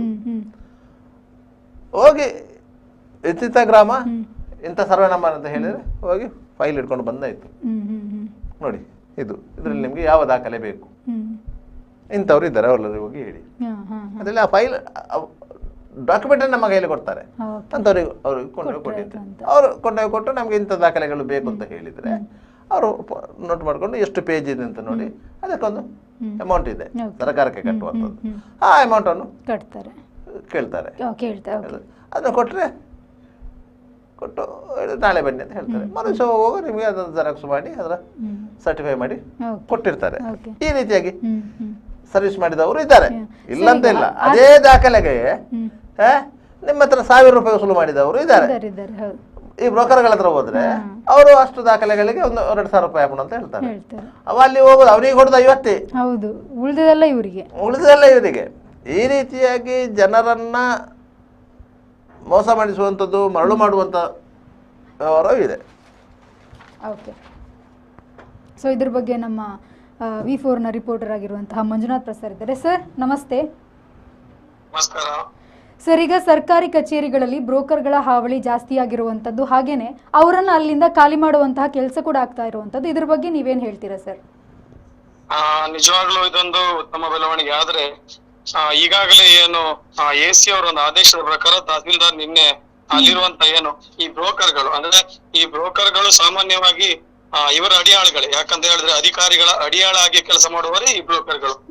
ಈ ಬ್ರೋಕರ್ಗಳು ಅಧಿಕಾರಿ ವರ್ಗದವರು ಏನಿದ್ದಾರೆ, ಈ ಬ್ರೋಕರ್ಗಳನ್ನ ತಮ್ಮ ಕಂಟ್ರೋಲ್ ಅಲ್ಲಿ, ಅಂದ್ರೆ ತಾವು ನಿಜವಾಗ್ಲೂ ಅವರನ್ನು ಏನು ಈಗ ಲೋಕಾಯುಕ್ತ ದಾಳಿ ಆಗಿರ್ಬೋದು, ಇನ್ಯಾವುದೋ ಭಯದಿಂದಾಗಿ ಅವರು ಒಂದು ಅಡಿಯಾಳಾಗಿ ಈ ಬ್ರೋಕರ್ ಗಳನ್ನ ಇಟ್ಕೊಳ್ಳುವಂತದ್ದು ಇದು ಸರ್ವಸಾಮಾನ್ಯ ಎಲ್ಲ ಕಡೆ ನಡು. ಆದ್ರೆ ಇಲ್ಲಿ ಏನಾಗಿದೆ ಅಂತ ಹೇಳಿದ್ರೆ ಇದು ಒಂದು ಅವರಿಗೆ ಒಂದು ಅಡ್ಡ ಆಗಿಬಿಟ್ಟಿದೆ. ಯಾಕಂತ ಹೇಳಿದ್ರೆ ಏನು ಇದು ಮಿನಿ ವಿಧಾನ ಸೌಧ ಇದೆ, ಅದರ ಮುಂಭಾಗದಲ್ಲೇ ಇವರದೊಂದು ಟೆಂಟ್ ಗಳ ಒಂದು ರಾರಾಜಿಸ್ತದೆ. ನೀವು ಕಚೇರಿಗೆ ಹೋಗುವ ಮುಂದುಗಡೆನೆ ಅದು ಕಾಣ್ತದೆ. ಅಲ್ಲಿ ಹೆಸರಿಗೆ ಮಾತ್ರ ಇವರು ಬರಹಗಾರರು ಅನ್ನೋದು, ಆದ್ರೆ ಇವರೊಟ್ಟಿಗೆ ಕೂಡ ಈ ಬ್ರೋಕರ್ ಗಳಿರ್ತಾರೆ. ತಾವು ಕೇಳಿದಾಗ ಹೇಳ್ತಾರೆ ಅಲ್ಲಿ ಸರ್ವರ್ ಡೌನ್ ಇದೆ, ನೀವು ಇಂಥವರನ್ನು ಮೀಟ್ ಮಾಡಿ ಅವ್ರು ನಿಮ್ಗೆ ಏನಾದ್ರು ಸೊಲ್ಯೂಷನ್ ಕೊಡ್ತಾರೆ ಅಂತ ಈ ಬರಹಗಾರ ಇದ್ದಾರೆ ಅವರೇ ಏನೋ ಏನಾಗ್ಬೇಕು, ನಿಜವಾಗಿ ಯಾರಿಗಾದ್ರು ಕೆಲಸ ಆಗ್ಬೇಕು ಅನ್ನೋರಿಗೆ ಒಂದು ಸಜೆಷನ್ ಅನ್ನು ಕೊಡ್ತಾರೆ. ಇವರು ಬೇಡ ನಾವು ಅಲ್ಲಿ ಹೋಗ್ತೇವೆ, ನೀವು ಖಾಲಿ ಅರ್ಜಿ ಬರ್ದು ಕೊಡಿ ಅಂತ ಹೇಳುವಂತದ್ದು ಅರ್ಜಿ ತಗೊಂಡು ಹೋದ್ರೆ ಅಲ್ಲಿನ ಅಧಿಕಾರಿ ಇಲ್ಲಿ ಸರ್ವರ್ ಡೌನ್ ಆಗಿದೆ ಇನ್ನಿತರ ಏನೋ ಕಳ್ಳನಪ್ಪಗಳನ್ನ ಒಡ್ಡಿ ಜನರನ್ನ ದಾರಿ ತಪ್ಪಿಸ್ತಿದ್ದಾರೆ. ಇದನ್ನ ಗಮನಿಸಿದ ಸಾರ್ವಜನಿಕರು ಇದ್ರೂ ಇರ್ಬೋದು ಅನ್ನೋ ನಿಟ್ಟಿನಲ್ಲಿ ನಂತರ ಪುನಃವಾಗಿ ಈ ಬ್ರೋಕರ್ ಗಳ ಮೊರೆ ಹೋಗ್ತಾರೆ. ಇದೇ ಪುನರಾವರ್ತನೆ ಆಗ್ತಾ ಇದೆ. ಈಗಲೂ ಕೂಡ ನಿನ್ನೆ ಏನು AC ಹರ್ಷವರ್ಧನ್ ಅವರು ಒಂದು ಮೌಖಿಕ ಆದೇಶವನ್ನು ನೀಡಿ ಏನು ತಹಸೀಲ್ದಾರಿಗೆ ಹೇಳಿದ್ರು, ಅದ ನಂತರ ಅಲ್ಲಿ ಸ್ವಲ್ಪ ಹೊತ್ತಿನ ಕಾಲ ಮಾತ್ರ ಈ ಬ್ರೋಕರ್ಗಳು ಅಲ್ಲಿಂದ ಹೋಗಿರುವಂತದ್ದು. ತದನಂತರ ಅದೇ ಪ್ರತಿಕ್ರಿಯೆ ಇವತ್ತು ಕೂಡ ಅದೇ ಮುಂದುವರೆದಿದೆ. ದೀಕ್ಷಾ, ಓಕೆ, ಅಂದ್ರೆ ಈಗ ಇಷ್ಟು ಜನರನ್ನ ಕಳಿಸ್ಬಿಟ್ಟು ಒಂದಿಷ್ಟು ದಿನ ಆದ ನಂತರ ಅಗೇನ್ ಬಂದು ಅವರಲ್ಲೇ ಕೂತ್ಕೊಳ್ಳುವಂತಹ ನಡೀತಾ ಇದೆಯಾ ಅಂತ ಕೂತ್ಕೊಳ್ಳೋ ತರ? ನಿಜವಾಗ್ಲೂ ಏನ್ ಹೇಳ್ಬೇಕಂತ ಹೇಳಿದ್ರೆ ಈ ನಿಟ್ಟಿನಲ್ಲಿ ಎಷ್ಟೇ ಯಾವುದೇ ಒಂದು ಕಠಿಣ ಕ್ರಮ ಕೈಗೊಂಡ್ರು ಕೂಡ ಅಥವಾ ಏನು ಹೊಸ ಅಧಿಕಾರಿಗಳು ಬಂದ್ರು ಕೂಡ ಈ ಹಳೆ ಚಾಳಿ ಅನ್ನೋದು ಬಿಟ್ಟು ಹೋಗುದಿಲ್ಲ. ಯಾಕಂತ ಹೇಳಿದ್ರೆ ಈ ಹಳೆ ಚಾಳಿಗಳು ಈ ಅಧಿಕಾರಿ ವರ್ಗದವರಿಂದ ಶುರು ಆಗುವಂತದ್ದು. ನಾನು ಮನೆಗೆ ಹೋಗುವಾಗ ಏನೋ ಒಂದು ಲೆಕ್ಕಾಚಾರ ಅನ್ನೋಂತ ಮಟ್ಟದಲ್ಲಿ ಅಲ್ಲಿ ಬ್ರೋಕರ್ಗಳು ಇವರ ಒಂದು ಸಂಜೆಯ ಸಮಯದಲ್ಲಿ ಇವರದ್ದು ಏನಿದೆ ಬಯೋಡಾಟಾ, ನಾನು ಇಷ್ಟು ಕಳಿಸಿದ್ದೇನೆ ಅಷ್ಟು ಕೊಟ್ಟಿದ್ದೇನೆ ಅನ್ನೋದ್ರ ಬಗ್ಗೆ ಚರ್ಚೆಗಳಾಗಿ ನಂತರ ಅಲ್ಲಿನ ಅಧಿಕಾರಿಗಳಿದ್ರೆ ಮನೆ ಹೋಗುವಂತದ್ದು. ಇದು ನಿತ್ಯದ ಪ್ರತಿಕ್ರಿಯೆ ಅಲ್ಲಿ ನಿತ್ಯದ ಒಂದು ಏನಿದೆ ಅದನ್ನ ಕೆಲಸ. ಈ ನಿಟ್ಟಿನಲ್ಲಿ ಸಾರ್ವಜನಿಕರಿಗೆ ಇದರಿಂದಾಗಿ ತುಂಬಾ ತೊಡಗಾಗ್ತಿದೆ. ಹಾಗಾಗಿ ನಿನ್ನೆ ಏನೋ ಒಂದು ಏನು ಅಳಲನ್ನು ತೋಡ್ಕೊಂಡಂತ ರಕ್ಷಿತ್ ಅನ್ನೋರು ಏನಿದ್ದಾರೆ ಅವರೊಂದು ಪತ್ರಿಕೆ ಮೂಲಕ ಇದನ್ನ ಹೇಳಿರುವಂತದ್ದು. ತದನಂತರದಲ್ಲಿ AC ಇದಕ್ಕೆ ಎಚ್ಚೆತ್ತುಕೊಂಡು ತಹಸೀಲ್ದಾರಿಗೆ ಈ ಕೂಡಲೇ ತಕ್ಷಣವಾಗಿ ಅಲ್ಲಿ ಯಾರಿದ್ದಾರೆ ಅವರನ್ನೆಲ್ಲ ಹೊರದಬೇಕು ಅನ್ನೋದು ಆದೇಶವನ್ನು, ಮೌಖಿಕ ಆದೇಶ, ಏನು ಲಿಖಿತವಾಗಿ ಆದೇಶ ನೀಡಿಲ್ಲ, ಮೌಖಿಕ ಆದೇಶ ನೀಡಿರುವಂತದ್ದು. ದೀಕ್ಷಾ, ಓಕೆ, ಧನ್ಯವಾದಗಳು ಸರ್ ನಮ್ಮ ಜೊತೆ ಮಾಹಿತಿಯನ್ನು ಹಂಚಿಕೊಂಡಿದ್ದಕ್ಕೆ. ನೋಡಿ, ಅಲ್ಲಿ ಬ್ರೋಕರ್ಗಳು ಬೇರೆ, ದಸ್ತಾವೇಜು ಬರಹಗಾರರು ಬೇರೆ. ಆಯ್ತಾ? ದಸ್ತಾವೇಜು ಬರಹಗಾರರು ಅಂತ ಹೇಳಿದ್ರೆ ಅಲ್ಲೊಂದು ಟೇಬಲ್ ಹಾಕೊಂಡಿರ್ತದೆ, ಒಂದು ಚೇರ್ ಇರ್ತದೆ. ಮಳೆ ಬಿಸಿಲು ಇದಕ್ಕೆಲ್ಲ ರಕ್ಷಣೆಗಾಗಿ ಒಂದು ಕೊಡೆ ಇರ್ತದೆ. ಅವರು ಅಲ್ಲಿ ಕೂತ್ಕೊಂಡು ಅರ್ಜಿ ಬರೆದುಕೊಂಡು ಅದಕ್ಕೆ ಪ್ರತಿಫಲ ಪಡೆಯುವುದು ಇರ್ತದೆ. ಅವರಿಗೆ ಕನೆಕ್ಟ್ ಆಗಿ ಬ್ರೋಕರ್ಗಳು ಇರ್ತಾರೆ. ಹೌದು. ಅವರು ಕಚೇರಿಯ ಒಳಗೆ ಹೋಗಿ, ತಾಲೂಕು ಕಚೇರಿಯ ಒಳಗೆ ಹೋಗಿ ಆ ಸಂಬಂಧಿತ ಅಧಿಕಾರಿಯನ್ನು ಮೀಟ್ ಮಾಡಿ ಅವರು ಯಾರು ಕಳಿಸಿದ್ದಾರ ಅವರ ಪರವಾದ ಕೆಲಸವನ್ನು ಮಾಡಿಸಿ ಕೊಡುವವರು ಅವರು ಬ್ರೋಕರ್ಗಳು. ಅವರು ಅದಕ್ಕೆ ಬೇರೆ ಚಾರ್ಜ್ ತಗೊಳ್ತಾರೆ, ಬೇರೆ ಚಾರ್ಜ್ ತಗೊಳ್ತಾರೆ. ಅವರೇ ಹೋದ್ರೆ ಅಧಿಕಾರಿಗಳು ಬೇಗ ಸ್ಪಂದಿಸ್ತಾರೆ. ಏನಾದ್ರೂ ಫೈಲಲ್ಲಿ ಕಾಂಪ್ಲಿಕೇಶನ್ ಇದ್ರೆ ಅವರಿಗೆ ಹಬ್ಬ. ಹೌದು, ಖಂಡಿತ. ಅದು ಅವರಿಗೆ ಅಧಿಕಾರಿಗೂ ಹಬ್ಬ, ಇವರಿಗೂ ಹಬ್ಬ, ಎಲ್ರಿಗೂ ಹಬ್ಬ, ಹಬ್ಬ. ಯಾರಾದ್ರೂ ಒಂದು ಫೈಲ್ಗೆ ಸಂಬಂಧಪಟ್ಟ ಹಾಗೆ ಒಬ್ಬೊಂದು ಡೆತ್ ಸರ್ಟಿಫಿಕೇಟ್ ಇಲ್ಲದಿದ್ರು ಸಹ ಅವರಿಗೆ ಹಬ್ಬ. ಡೆತ್ ಸರ್ಟಿಫಿಕೇಟ್ ಹುಡುಕ್ಲಿಕ್ಕೆ ಹೋಗಬೇಕಾದ್ರೆ ಇವರು ಮತ್ತಷ್ಟು ದುಡ್ಡು ಖರ್ಚು ಮಾಡಬೇಕು. ಬೇಡ, ನಾವು ಅದನ್ನು ಬೇರೆ ರೀತಿಯಲ್ಲಿ ಸರಿ ಮಾಡ್ತೇವೆ, ನೀವು ಇಷ್ಟು ಕೊಡಿ ಅಂತ ಹೇಳ್ತಾರೆ. ಅದು ಬ್ರೋಕರಿಗೂ ಅಧಿಕಾರಿಗೂ ಪಾಲಾಗಿರ್ತದೆ. ಅವ 10,000 ಕೇಳಿರ್ತಾನೆ, ಇವ 15,000 ಕೇಳಿರ್ತಾನೆ. ಒಟ್ಟಿಗೆ ಅವರು 8-7 ಈ ರೀತಿಯಾಗಿ ಅಡ್ಜಸ್ಟ್ಮೆಂಟ್ ಆಗುತ್ತೆ. ಮತ್ತೆ ಸಂಜೆ ವೇಳೆಗೆ ಒಟ್ಟಿಗೆ ಲೆಕ್ಕ ಮಾಡ್ತಾರೆ. ಯಾಕಂತ ಹೇಳಿದರೆ ಸರ್ಕಾರಿ ಕಚೇರಿಗಳಲ್ಲಿ ಯಾವುದೇ ಅಧಿಕಾರಿ ನಮ್ಮ ಜೇಬಿನಲ್ಲಿ ನಿರ್ದಿಷ್ಟ ಮೊತ್ತಕ್ಕಿಂತ ಹೆಚ್ಚು ಹಣ ಇಟ್ಟುಕೊಳ್ಳುವಂತಿಲ್ಲ. ಅವನ ಜೋಬಲ್ಲಿ ಎಷ್ಟು ಇರಬೇಕು ಅದು ಖರ್ಚಿದ್ದು ಹಣ ಅಂತ. ಖರ್ಚಿದ್ದು ಹಣ. ನೀವು ಮನೆಗೆ ಸಂಜೆ ಹೋಗುವಾಗ ಸಾಮಾನು ಕೊಂಡೋಗ್ಲಿಕ್ಕೆ ಇದೆ ಅಂತ ಹೇಳಿ ಅವ ಬರುವಾಗ 10,000 ರೂಪಾಯಿ ಇಟ್ಕೊಂಡು ಬರುವಾಗಿಲ್ಲ, ಆಯ್ತಾ? ಅವನು ಕಚೇರಿಗೆ ಬಂದು ವಾಪಸ್ ಮನೆಗೆ ಹೋಗಿ ಮತ್ತೆ ಹಣ ಇಟ್ಕೊಂಡು ಬಂದು ಅಂಗಡಿಗೆ ಹೋಗ್ಬೇಕು. ಬರುವಾಗಲೇ ಕೆಲಸ ಮಾಡಿಸ್ಕೊಂಡು ಬರ್ತೇನೆ ಅಂತ ಇಲ್ಲ. ನೀವು ನಿಮ್ಮ ಜಾಬಲ್ಲಿ ನಿರ್ದಿಷ್ಟ ಮೊತ್ತ ಎಷ್ಟೋ ಇದೆ, 1,500 ಎಷ್ಟೋ ಇದೆ, ಅದಕ್ಕಿಂತ ಜಾಸ್ತಿ ಮೊತ್ತ ಇಟ್ಕೊಳ್ಳಿಕ್ಕಿಲ್ಲ. ಅದು ಜಾಸ್ತಿ ಮೊತ್ತ ಉಂಟು ಅಂತಂದ್ರೆ ಅದು ಲಂಚದ ಹಣ ಅಂತ ಲೆಕ್ಕ. ಲೋಕಾಯುಕ್ತ ಕಾಯ್ದೆ ಜಾರಿಗೆ ಬಂದ ನಂತರ ಲೋಕಾಯುಕ್ತ ಪೊಲೀಸರು ಯಾವುದೇ ಸಂದರ್ಭದಲ್ಲಿ ಬಂದು ಚೆಕ್ ಮಾಡಿದಾಗ ಅವನಲ್ಲಿ ಲೆಕ್ಕಕ್ಕಿಂತ ಜಾಸ್ತಿ ಹಣ ಇರಬಾರ್ದು. ಯಾವುದೇ ಹಣಕಾಸಿನ ವ್ಯವಹಾರ ಇದ್ರೆ ಅವ ಹೋಗಿ ಅಲ್ಲಿ ಟ್ರೆಜರಿಗೆ ಕಟ್ಟಬೇಕೇ ಹೊರತು ಬೇರೆಲ್ಲಿಗೆ ಕಟ್ಟುವಾಗಿಲ್ಲ. ಅಲ್ಲಿ ಕಲೆಕ್ಷನ್ ಮಾಡುವಂಥದ್ದು. ಇಲ್ಲಾಂದ್ರೆ RTC ಕೌಂಟ್ರಲ್ಲಿ ಇರ್ತದೆ. RTC ಕೌಂಟ್ರಲ್ಲಿ ಎಷ್ಟು ಹಣ ಇದೆಯಾ ಅಷ್ಟಕ್ಕೆ ಅಲ್ಲಿ RTC ಹೋಗಿದ್ದ ಲೆಕ್ಕ ಇರ್ತದೆ. ಇದೆಲ್ಲ ಲೆಕ್ಕಾಚಾರಗಳಿವೆ. ಒಟ್ಟಾರೆಯಾಗಿ ಹಣಕಾಸಿನ ಅರಿವು ಇರುವುದಿಲ್ಲ ಅಲ್ಲಿ. ಅದರಿಂದಾಗಿ ಇದಕ್ಕೆ ಏನ್ ಮಾಡ್ತಾರೆ ಅಂತ ಹೇಳಿದ್ರೆ ಇವರು ಹಣ ಇಟ್ಕೊಳ್ಳಿಕ್ಕೆ ಗೊತ್ತಿಲ್ಲಲ್ಲ. ಈ ಹಣವನ್ನು ಕಾಪಿಡ್ಲಿಕ್ಕೆ ಒಬ್ಬ ನಿಷ್ಠಾವಂತ ಬೇಕಲ್ಲ. ಅವ ಇಟ್ಕೊಂಡು ಆಚೆ ಹೋದ್ರೆ ಅವರನ್ನು ಕೇಳುವಾಗಿಲ್ಲಲ್ಲ, ಹಣ ಕೊಡು ಅಂತ ಹೇಳಿ. ಯಾಕಂದ್ರೆ ಅದು ಲಂಚದ ಹಣ ಅಲ್ವಾ? ಲಂಚದ ಹಣದಲ್ಲಿ ನೀವು ಕೇಳುವಾಗಿಲ್ಲಲ್ಲ, ಆ ರೀತಿ ಇರ್ತದೆ. ಅದಕ್ಕೆ ಬೇಕಾಗಿ ಅವರು ನಿಷ್ಠಾವಂತರನ್ನ ಅಂದ್ರೆ ಬ್ರೋಕರ್ಗಳನ್ನ ಇಟ್ಕೊಂಡಿರ್ತಾರೆ. ಆ ಬ್ರೋಕರ್ ಬಂದ್ರೆ ಕೆಲಸ ಮಾಡಿ ಕೊಡ್ತಾರೆ. ಒಂದು ವೇಳೆ ನೀವು ನೇರವಾಗಿ ಹೋದ್ರೆ ಅವ್ರು ಹೇಳ್ತಾರೆ, ನೋಡಿ ಇಂಥವ್ರು ಇದ್ದಾರೆ ಅಲ್ಲಿ, ಅವರಿಗೆ ಅವ್ರದ್ದು ಹೋಗಿ ಮಾತಾಡಿ, ಅವರು ಬರ್ಲಿ ಅಂತೇಳಿ. ನೀವೇನ್ ಎನಿಸ್ತೀರಿ? ಅವ್ರನ್ನೇ ಕಚೇರಿಯ ಸ್ಟಾಫ್ ಅಂತ ತಿಳ್ಕೊಳ್ತೀರಿ. ಅವ್ರೇನ್ ತಿಳ್ಕೊಳ್ತೀರಿ, ನೀವು ಅವ್ರ ಹತ್ರ ಅವ್ರು ಹೇಳಿದ್ರು ನೀವು ಕೇಳ್ತೀರಿ, ಕಾಸು ಕೊಡ್ತೀರಿ, ಬರ್ತೀರಿ. ಸಂಜೆ ಹೋಗೋ ನಿಮ್ಮ ಕೆಲಸ ಆಗ್ತದೆ. ಕಾಸು ಕೊಟ್ಟರು ತೊಂದರೆ ಇಲ್ಲ, ಕೆಲಸ ಆಯ್ತಲ್ಲ ಅಂತ ಒಂದು ಆತ್ಮ ತೃಪ್ತಿ ಇರ್ತದೆ ನಿಮ್ಗೆ. ಆದ್ರಿಂದಾಗಿ ನೀವು ಅದರ ಬಗ್ಗೆ ತಲೆ ಬಿಸಿ ಮಾಡಬೇಕು. ನಿಮಗೆ ಎಲ್ಲಿ ನೀವು ಕಂಪ್ಲೇಂಟ್ ಮಾಡ್ಲಿಕ್ಕೆ ಹೋಗ್ತೀರ ಅಂತ ಹೇಳಿದ್ರೆ, ನೀವು ದುಡ್ಡು ಕೊಟ್ಟು ಅವ ಕೆಲಸ ಮಾಡದೆ ಇದ್ದಂತ ಸಂದರ್ಭದಲ್ಲಿ ನೀವು ಹಿರಿಯ ಅಧಿಕಾರಿಗಳಿಗೆ ಕಂಪ್ಲೇಂಟ್ ಮಾಡ್ಲಿಕ್ಕೆ ಹೋಗ್ತೀರಿ. ಅವನಿಗೆ ದುಡ್ಡು ಕೊಟ್ಟಿದ್ರೆ ಅವನು ಕೆಲಸ ಮಾಡಲಿಲ್ಲ ಅಂತ. ಯಾಕಂದ್ರೆ ಮೊದಲಿಗೆ ಅವನಿಗೆ ದುಡ್ಡು ತಗೊಳ್ಳುವಾಗ ಅದರಲ್ಲಿ ಏನು ಸಮಸ್ಯೆ ಇದೆ ಅಂತ ಗೊತ್ತಾಗುದಿಲ್ಲ. ಅದರ ಬಗ್ಗೆ ದಾಖಲೆಗಳನ್ನು ಜೋಡಿಸ್ತಾ ಹೋದಾಗ ಏನೋ ಒಂದು ಸಮಸ್ಯೆ ಗೊತ್ತಾಗುತ್ತೆ. ಅದನ್ನು ಪುನಃ ಹೇಳಲಿಕ್ಕೆ ಆಗುದಿಲ್ಲ, ಇಂಥ ಸಮಸ್ಯೆ ಇದೆ, ಇದನ್ನು ಮಾಡ್ಲಿಕ್ಕೆ ಆಗುದಿಲ್ಲ ಅಂತ ಹೇಳಿ. ಅದಕ್ಕೆ ಮತ್ತೆ ತಳ್ತಾ ಹೋದಾಗ ನಿಮ್ಗೆ ಸಹಜವಾಗಿಯೇ ಇವನಿಗೆ ಕೊಟ್ಟ ಹಣ ಕಡಿಮೆ ಆಯ್ತಾ ಅನ್ನುವ ಒಂದು ಭಾವನೆ ನಿಮ್ಮಲ್ಲಿ ಬರ್ತದೆ. ಆಗ ನೀವು ಅವನ ಮೇಲೆ ಎಲಿಗೇಷನ್ ಮಾಡ್ತೀರಿ. ಯಾಕಂದ್ರೆ ಮೊದಲೇ ಅವ ದುಡ್ಡು ತಗೊಂಡಾಗಿದೆ. ಮೊದಲೇ ದುಡ್ಡು ತಗೊಳ್ಳದೆ ಅವರು ವ್ಯವಹಾರ ಮಾಡೋದಿಲ್ಲ. ಕೆಲವು ಅಧಿಕಾರಿಗಳು ಮಾತ್ರ ಅದು ಆದ ಮೇಲೆ ಕೊಡಿ ಅಂತ ಹೇಳುವವರು, ಎಲ್ಲ ಕೆಲಸ ಆದ ಮೇಲೆ ಕೊಡಿ ಅಂತ ಹೇಳುವವರು ಒಂದು 10% ಅಧಿಕಾರಿಗಳು ಇರ್ತಾರೆ, ಇಲ್ಲ ಅಂತೇನಿಲ್ಲ. ಆದ ಮೇಲೆ ಕೆಲಸ ಆಯ್ತಲ್ಲ, ಸರಿ ನೀವು ಅಲ್ಲಿ ಎದುರು ಹರಿಪ್ರಸಾದ್ ಹೋಟೆಲಿಗೆ ಬನ್ನಿ ಅಂತ ಹೇಳುವರು ಅವರು ಇದ್ದಾರೆ, ಇಲ್ಲ ಅಂತ ಇಲ್ಲ, ಅವರು ಸಹ ಇದ್ದಾರೆ. ಅದರಿಂದಾಗಿ ಅಂತ ಪ್ರಾಮಾಣಿಕರು ಇದ್ದಾರೆ. ಎಲ್ಲರೂ ಅಪ್ರಾಮಾಣಿಕರು ಅಂತ ನಾವು ಹೇಳಿದ್ರೆ ಎಲ್ಲರೂ ಭ್ರಷ್ಟರು ಅಂತ ಹೇಳೋದಲ್ಲ, ಆದರೆ ಸರ್ಕಾರಿ ವ್ಯವಸ್ಥೆಯಲ್ಲಿರುವಂತಹ ಹ್ಮ್ ಅಧಿಕಾರಿಗಳು, ಹ್ಮ್ ಸರ್ಕಾರಿ ವ್ಯವಸ್ಥೆಯಲ್ಲಿರುವಂತಹ ಅಧಿಕಾರಿಗಳು ಭ್ರಷ್ಟಾಚಾರ ಮಾಡದೆ ಅವರಿಗೆ ನಿದ್ದೆ ಬರ್ಲಿಕ್ಕಿಲ್ಲ, ಸಾಧ್ಯನೇ ಇಲ್ಲ ಅದು. ಸಾಧ್ಯನೇ ಇಲ್ಲ. ಅವ್ರು ಸರ್ ಅದನ್ನೆಲ್ಲ ಹೋಗ್ಲಾಡಿಸಕ್ಕೆ ಸಾಧ್ಯನೇ ಇಲ್ವಾ? ಈಗ ಯಾಕಂದ್ರೆ ಈಗ ವಿಜುವಲ್ ಅಲ್ಲಿ ಇದು ಮಂಗಳೂರಿದ್ದು ಅಂತ ತೋರಿಸ್ತಾ ಇದೀವಿ, ಇದು ಮಂಗಳೂರಿದ್ದು ಮಾತ್ರ ಅಲ್ಲ, ಇದು ಸಾಧಾರಣ ಬಂಟ್ವಾಳ, ಬೆಳ್ತಂಗಡಿ ಎಲ್ಲ ಕಡೆ ಸೇರಿಸಿ ನಾವು ಮಾತಾಡ್ತಾ ಇರುವಂತ ಎಲ್ಲ ಇದರಲ್ಲಿ ನಿಮಗೆ ಎಲ್ಲಿವರೆಗೆ ಅಂತ ಹೇಳಿದ್ರೆ ಇಡೀ ರಾಜ್ಯದ ಶಕ್ತಿ ಸೌಧ ವಿಧಾನಸೌಧದಲ್ಲಿಯೂ ಸಹ ಇಂಥ ಒಂದು ವ್ಯವಸ್ಥೆ ಇದೆ. ವಿಧಾನಸೌಧದಲ್ಲಿ ಸಹ ಒಂದು ಟೇಬಲಿಂದ ಇನ್ನೊಂದು ಟೇಬಲಿಗೆ ಒಂದು ಫೈಲು ಮೂವ್ ಆಗಬೇಕು ಅಂತ ಆದರೆ ಅಲ್ಲಿ ದುಡ್ಡು ಕೊಡಲೇಬೇಕು, ಇಲ್ಲಾಂದ್ರೆ ಫೈಲ್ ಮೂವ್ ಆಗುದು. ಸರ್ ಇದನ್ನೆಲ್ಲ ನಿಲ್ಲಿಸಲಿಕ್ಕೆ ಸಾಧ್ಯನೇ ಇಲ್ವಾ ಅಂತ? ಅಲ್ಲ, ಅದನ್ನೆಲ್ಲ ನಿಲ್ಲಿಸಬೇಕಂತ ಹೇಳಿಯೇ ರಾಮಕೃಷ್ಣ ಹೆಗಡೆ ಅವರು ಲೋಕಾಯುಕ್ತ ಅಂತ ಒಂದು ಕಠಿಣ ಕಾಯ್ದೆಯನ್ನು ತಂದಿರು. ರಾಮಕೃಷ್ಣ ಹೆಗಡೆ ಅವರು ಮುಖ್ಯಮಂತ್ರಿ ಆಗಿದ್ದಾಗ ಕಾಯ್ದೆ, ರಿಟೈರ್ಡ್ ಜಸ್ಟಿಸ್ಗಳು ಅವರೆಲ್ಲ ಲೋಕಾಯುಕ್ತರಾಗಿದ್ದವರು. ಅವರ ಮೂಗಿನ ಕೆಳಗೆ ಭ್ರಷ್ಟಾಚಾರ ನಡೀತಾ ಇದೆ. ಯಾವ ಲೋಕಾಯುಕ್ತರಿಂದಲೂ ಅದಕ್ಕೆ ನಿಯಂತ್ರಣ ಮಾಡಲಿಕ್ಕೆ ಆಗುದಿಲ್ಲ. ನೀವು ನಿಯಂತ್ರಿಸಬಹುದೇ ಹೊರತು ಅದನ್ನು ಕರ್ಬು ಮಾಡ್ಲಿಕ್ಕೆ ಆಗುದಿಲ್ಲ, ನಿಲ್ಲಿಸ್ಲಿಕ್ಕೆ ಆಗುದಿಲ್ಲ, ಸ್ಪಷ್ಟವಾಗಿ ನಿಲ್ಲಿಸ್ಲಿಕ್ಕೆ ಸಾಧ್ಯ ಇಲ್ಲ. ಯಾಕಂತ ಹೇಳಿದ್ರೆ ಆ ವ್ಯವಸ್ಥೆ ಆಗಿದೆ, ನಿಮ್ಗೆ ಅರ್ಜೆನ್ಸಿ ಇರ್ತದೆ, ಅದರಿಂದಾಗಿ ನಮ್ಮ ಅವಸರವನ್ನು ಅವರು ಉಪಯೋಗ ಮಾಡ್ಕೊಂಡು ಲಾಭಕ್ಕಾಗಿ ಉಪಯೋಗ ಮಾಡ್ಕೊಳ್ತಾರೆ. ಅದರಿಂದಾಗಿ ಅಂತ ವ್ಯವಸ್ಥೆಯನ್ನು ನಿಲ್ಲಿಸಬೇಕು.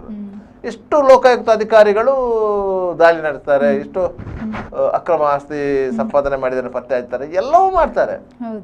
ಅದನ್ನು ಅವರು ಮತ್ತೆ ನ್ಯಾಯಾಲಯದಲ್ಲಿ ಪ್ರಶ್ನಿಸಿ ಅವರು ಕ್ಲೀನ್ ಚಿಟ್ ಪಡ್ಕೊಂಡದ್ದು ಇದೆ. ನೀವು ಕಾಯ್ದೆಯನ್ನು ರೂಪಿಸುವಾಗಲೇ ಅದರಲ್ಲಿ ಕಾಯ್ದೆಯನ್ನು ರೂಪಿಸುವ ಯಾರು? ಅಧಿಕಾರಿಗಳಲ್ಲ. ಆ ರೂಪಿಸುವ ಅಧಿಕಾರಿಗಳಿಗೆ ಗೊತ್ತಿಲ್ವ ಇನ್ನು ಒಂದಲ್ಲ ಒಂದು ದಿವಸ ಅದು ನಮ್ಮ ಬುಡವನ್ನು ಕೊರೆಯುತ್ತದೆ ಅಂತ ಹೇಳಿ ಗೊತ್ತಿರ್ತದೆ. ಅದಕ್ಕೆ ಬೇಕಾಗಿ ಕಾಯ್ದೆಯನ್ನು ರೂಪಿಸುವಾಗಲೇ ಅದರಿಂದ ಹೇಗೆ ಹೊರಬರುವುದು ಅನ್ನೋದನ್ನು ಅದರಲ್ಲಿ ಅಡಕ ಮಾಡಿರ್ತಾರೆ. ನೀವೊಬ್ಬ ಲೋಕಾಯುಕ್ತ ಅಧಿಕಾರಿ ಒಬ್ಬರನ್ನು ಟ್ರ್ಯಾಪ್ ಮಾಡುವ ಸಂದರ್ಭದಲ್ಲಿ ಒಬ್ಬ ದುಡ್ಡು ಕೇಳಿರ್ತಾನೆ, ಒಬ್ರು ಬಂದು ಅವನ ಹತ್ರ ಲೋಕಾಯುಕ್ತಕ್ಕೆ ಕಂಪ್ಲೇಂಟ್ ಮಾಡ್ತಾರೆ, ನೋಡಿ ಇಂತಿಂತ ಅಧಿಕಾರಿ ನನ್ನ ಕೆಲಸಕ್ಕಾಗಿ 25,000 ಕೇಳ್ತಾ ಇದ್ದಾರೆ. ಹೌದಾ, ಬಿಡಬೇಡ, ಈಗ ನಾನು ನಿಂಗೆ ಒಂದು ಸಣ್ಣದೊಂದು ಮೋಟ್ರ್ ಕೊಡ್ತೇನೆ, ವಾಯ್ಸ್ ರೆಕಾರ್ಡು, ಅದನ್ನು ಗೊತ್ತಿಲ್ಲದಾಗಿ ಇಟ್ಕೊಂಡು ಹೋಗಿ ಮಾತನಾಡು ಅಂತ ಹೇಳಿ. ಇವ ಸುರಿಗೆ ಹೋಗಿ ಮಾತಾಡಿ ಬಂದಿರ್ತಾನೆ ಅವನ ಹತ್ರ, ಅವ 25,000 ಕೇಳಿರ್ತಾನೆ, ಆಯ್ತು ಅಂತೇಳಿ ಇವ ಬಂದಿರ್ತಾನಲ್ಲ, ಬಂದು ಪುನಃ 2ನೇ ಸಾರಿ ಹೋಗ್ತಾನಲ್ಲ, 2ನೇ ಸಾರಿ ಹೋಗುವಾಗ ಒಂದು ಹಣವೇ ಕೊಡ್ಬೇಕಲ್ಲ. ಇವರು ಲೋಕಾಯುಕ್ತ ಅಧಿಕಾರಿಗಳು ಏನು ಹೇಳ್ತಾರೆ, ಅವ 25,000 ಕೇಳಿದ್ದನ್ನು ನೀನು ರೆಕಾರ್ಡ್ ಮಾಡ್ಕೊ ಅಂತ ಹೇಳಿ. ಅವ 2ನೇ ಸಾರಿ ಹೋಗುವಾಗ ಅವ ಕೇಳುವುದೇ ಇಲ್ಲ 25,000 ರೂಪಾಯಿ. ಅವನ ವಾಯ್ಸಲ್ಲಿ ಅದು ಬರೋದಿದ್ರೆ ಇವರಿಗೆ ಆ ಕೇಸನ್ನು ಪ್ರೂವ್ ಮಾಡ್ಲಿಕ್ಕೆ ಆಗುದಿಲ್ಲ. ಗೊತ್ತಾಯ್ತಾ? ಅವರು ಸಹ ಅಷ್ಟೇ ಬುದ್ಧಿವಂತರು. ಇವ 2ನೇ ಸಾರಿ ಹೋದ್ರೆ ಅವ ಕಾಸೇ ಕೇಳಲಿಲ್ಲ, ಮಾತಾಡ್ಕೊಂಡ್ರೆ ಬರ್ತಾನೆ. ಬಂದಾಗ ಇದನ್ನು ಕೇಳಿ ಇದರಲ್ಲಿ ನಾವು ಟ್ರ್ಯಾಪ್ ಮಾಡೋದಂತ ಉಂಟು. ಈ ಆಡಿಯೋ ಇಟ್ಕೊಂಡು ನಾವು ಏನು ಮಾಡ್ಲಿಕ್ಕೆ ಆಗುದಿಲ್ಲ, ಹೋಗಿ ಹಣ ಕೊಡುವಾಗ ಹೇಳು ಅಂತ ಹೇಳ್ತಾರೆ. ಹಾಗೆ ಮತ್ತೆ ಹಣ ಕೊಡುವಾಗ ಆ ಸಂದರ್ಭ ಹಣವೇ ತಗೊಳ್ಳೋದಿಲ್ಲ, ಏನು ಮಾಡ್ತೀರಿ? ಯಾಕಂತ ಹೇಳಿದ್ರೆ ಲೋಕಾಯುಕ್ತ ಪೊಲೀಸರು ಆ ಬಿಲ್ಡಿಂಗ್ನ ಸುತ್ತ ಆವರಣಕ್ಕೆ ಬಂದ್ರು ಅಂತ ಆದರೆ ಅವರಿಗೆ ವಾಸನೆ ಬೆಳೀತಾ ಇರ್ತದೆ. ಯಾರಾದ್ರೂ ಬಂದು ಹೇಳ್ತಾರೆ ಅಲ್ಲಿ ಲೋಕಾಯುಕ್ತದವ್ರು ಇದ್ದಾಗೆ ಉಂಟು ಅಂತ ಹೇಳಿ, ಇವರು ತಗೊಳ್ಳೋದೇ ಇಲ್ಲ. ನೀವು ಕ್ಯಾಂಟೀನಿಗೆ ಹೋಗಿ ಅಂತ ಹೇಳ್ತಾರೆ. ಕ್ಯಾಂಟೀನಿಗೆ ಹೋದ್ರೆ ಕ್ಯಾಂಟೀನ್ ನಾವು ಹೇಳ್ತಾನೆ 25 ಕೊರತು ಬೇರೆ ಅಂತ ಹೇಳಿ ಅಷ್ಟೇ. ಇದು ಅವರಿಗೆ ವಸೂಲಾತಿ ಭ್ರಷ್ಟಾಚಾರವನ್ನು ನಿಮಗೆ ನಿಯಂತ್ರಿಸಕ್ಕೆ ಯಾಕೆ ಸಾಧ್ಯ ಆಗುವುದಿಲ್ಲ ಅಂತ ಹೇಳಿದ್ರೆ ಆ ಕಾಯ್ದೆ ಅಡಿಯಲ್ಲಿಯೇ ನುಸುಳುವಂತಹ ಕೆಲವೊಂದು ವ್ಯವಸ್ಥೆಗಳಿವೆ. ಈಗ ನಾನೇ ತಾಲೂಕು ಆಫೀಸಿಗೆ ಹೋದೆ ಅಂತ ಇಟ್ಕೊಳ್ಳಿ ಸರ್, ಈಗ ಅಲ್ಲಿ ಕೂತಿರುವಂತಹ ಸಿಬ್ಬಂದಿಗಳು ನಮ್ಮ ಜೊತೆ ಗೊತ್ತಾಗ್ತಿದೆ, ಒಂದ್ 2-3 ಸಲ ಹೋಗಿರ್ತೀವಿ, ಆಗ ನಾವು ಅದನ್ನ ತಹಶೀಲ್ದಾರ್ ಅವರಿಗೆ ಕಂಪ್ಲೇಂಟ್ ಮಾಡ್ಬೋದಾ? ಮಾಡ್ಬೋದು, ಅವರಿಗಿಂತ ಮೇಲಿನ ಆಫೀಸರ್ಗಳಿಗೂ ಕಂಪ್ಲೇಂಟ್ ಮಾಡ್ಬೋದು. ಸರ್ ಮೊನ್ನೆ ಅರ್ಜಿ ಕೊಟ್ಟಿದ್ದಾರೆ, ನಿಮ್ಮ ಸ್ಟಾಫು ಅದನ್ನು ಮೂವ್ ಮಾಡ್ತಾ ಇಲ್ಲ, ಕರೆದು ಕೇಳಿ ಅಂತ ಹೇಳಿ ಅವ್ರು ಇಮಿಡಿಯೇಟ್ ಕರೆದು ಕೇಳ್ತಾರೆ. ಯಾಕಂತ ಹೇಳಿದ್ರೆ ನಮ್ಗೆ ತಹಶೀಲ್ದಾರ್ ಅಂತ ಹೇಳಿದ ಕೂಡಲೇ ಅವರು ತಾಲೂಕು ದಂಡಾಧಿಕಾರಿ, ಅವ್ರಿಗೊಂದು ಗೌರವ ಇದೆ. ಇದು ತಾಲೂಕು ಮ್ಯಾಜಿಸ್ಟ್ರೇಟ್, ಹ್ಮ್. ಜಡ್ಜ್ ಪವರ್ ಇದೆ ಅವರಿಗೆ, ಹೌದು ಹೌದು. ಆಯ್ತಾ, ಅವರಿಗೆ ಒಂದು ಕೋರ್ಟ್ ಇದೆ, ಅದೆಲ್ಲ ಇದೆ. ಅವ್ರ ಹತ್ರ ಹೋಗಿ ಹೇಳಲಿಕ್ಕೆ ನಮಗೆ ಹೆದರಿಕೆ ಆಗ್ತದೆ. ತಹಶೀಲ್ದಾರ್ ಹತ್ರ ಹೋಗಿ ಹೌದು ಹೌದು, ಅದೊಂದು ಭಯ ಇರುತ್ತೆ. ಅದೊಂದು ಭಯ ಇರ್ತದೆ. ಯಾವತ್ತು ಸಾರ್ವಜನಿಕರು ಒಂದು ಅಧಿಕಾರಿಗಳ ಹತ್ರ ವಿಷಯವನ್ನು ಇರಬೇಕು. ಯಾವುದೇ ಅಧಿಕಾರಿ ಹತ್ರ ನೀವು ಮುಕ್ತವಾಗಿ ವ್ಯವಹಾರ ಮಾಡ್ಬೋದು, ಮಾತಾಡ್ಬೋದು. ಯಾವುದೇ ಅಧಿಕಾರಿ ನೀವು ಯಾಕೆ ಇಲ್ಲಿಗೆ ಬಂದಿ ಅಂತ ಹೇಳುದಿಲ್ಲ. ಭಯ ಇದ್ದೇ ಇರುತ್ತೆ ಸಾಮಾನ್ಯವಾಗಿ ಜನರು ಆ ಭಯ ಹೋಗ್ಲಾಡಿಸ್ಬೇಕು. ನಿಮ್ಮ ಭಯವೇ ಅವರ ಆದಾಯದ ಮೂಲ. ನಿಮ್ಮ ಭಯ ಅವರ ಆದಾಯದ ಮೂಲ. ಅದರಿಂದಾಗಿ ನಿಮ್ಮ ಭಯವನ್ನು ಬಿಡಿ, ನೀವು ಅವರ ಮುಕ್ತವಾಗಿ ಮಾತಾಡಿ. ನಿಮ್ಮ ಸಮಸ್ಯೆ ಏನಂತ ಹೇಳಿಕೊಳ್ಳಿ. ಈಗೀಗ ಆಗಿದೆ, ನಮ್ಗೆ ಈಗೀಗ ಸಮಸ್ಯೆಗಳಿದೆ, ಅದನ್ನು ಆದಷ್ಟು ಬೇಗ ಮಾಡಿಕೊಡಿ ಹೇಳಿ. ಅವ್ರು ಮಾಡಿಕೊಡ್ತಾರೆ.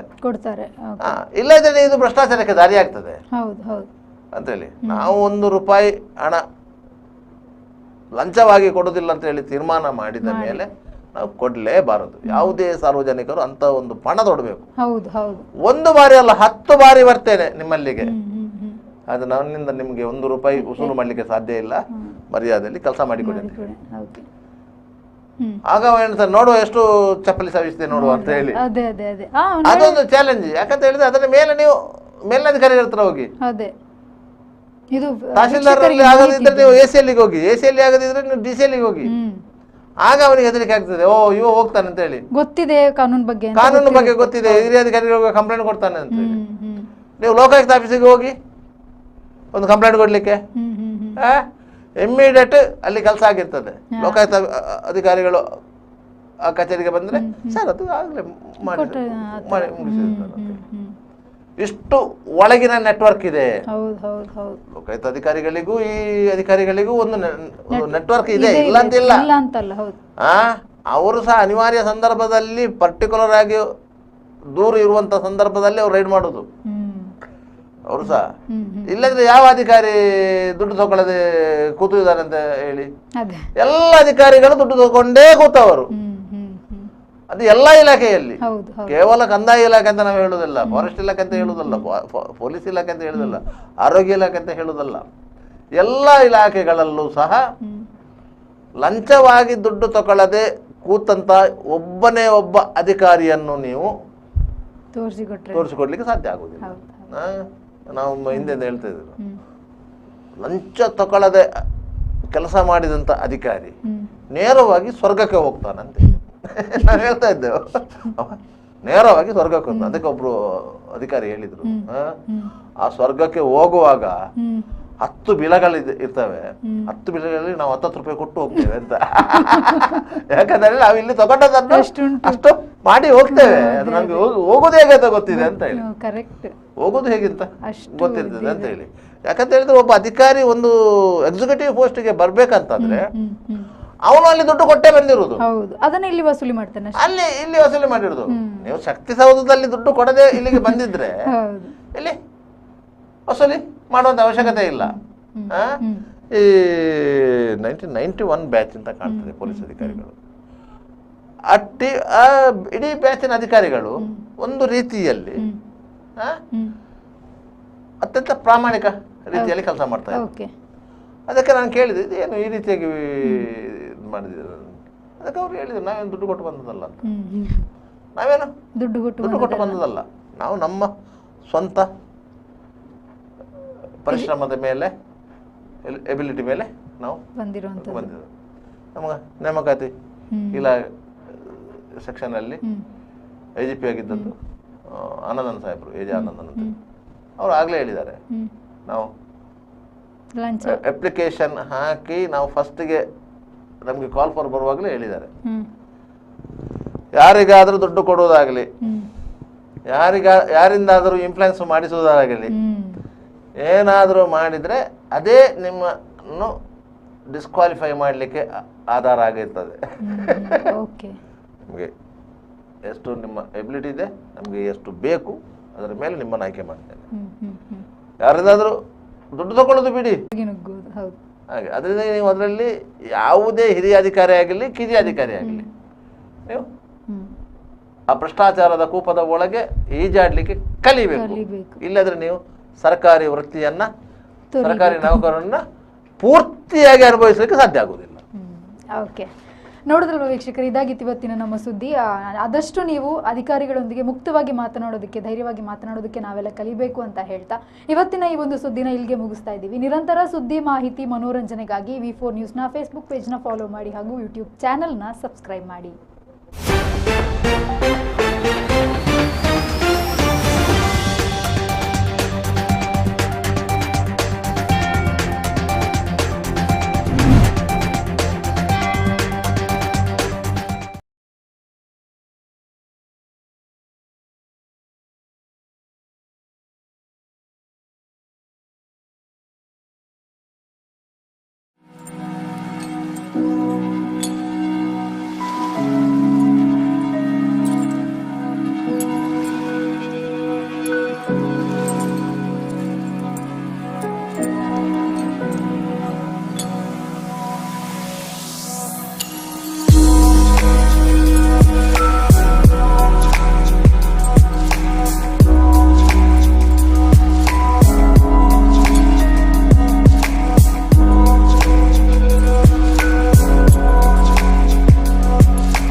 Park with ease at Ajanta Business Center with security access and convenience at your fingertips.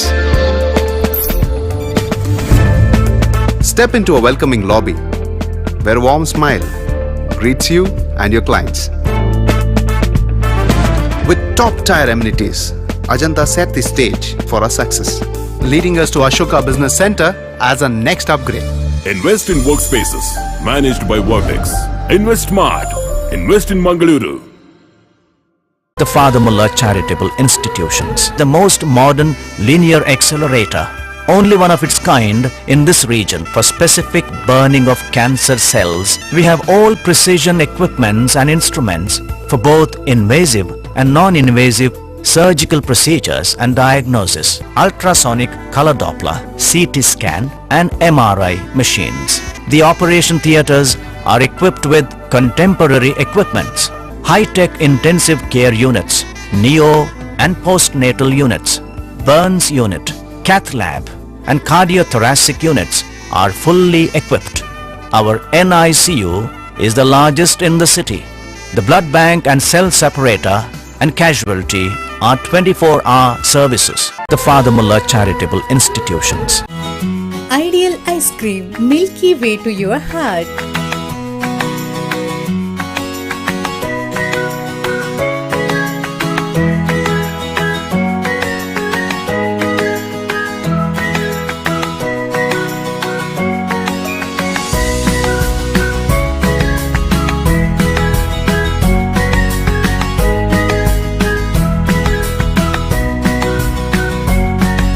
Embellished with a variety of fruits and flavored with rich crunch and chips. They treat your taste buds.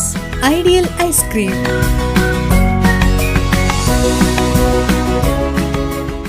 B. Devdas Ganpati Pai Enterprises. All kinds of quality and attractive material available at one place. Biggest showroom in Mangalore city. Admired by public at large. The showroom of your choice. B. Devdas Ganpati Pai Enterprises near New Chitra Talkies, Mangalore. AJ Hospital and Research Center is a leading advanced tertiary healthcare center of India, serving the coastal citizens and spreading good health across the sea line. AJ Hospital and Research Center is a specialized Medicare center providing service to more than 30 major medical disciplines, embracing new technologies to offer high-level healthcare that matches the best in the country. Our technical and medical expertise include foremost services in cadaveric organ retrieval, drug-eluting stent placement, pediatric lab nephrectomy, ambulance services, dermatology, ENT, nephrology, and many more. AJ Hospital and Research Center, Kuntikana, Mangaluru. Call 222553. Vasudeva Stores, store for your inner needs. Visit us to find trendy innerwear from major brands.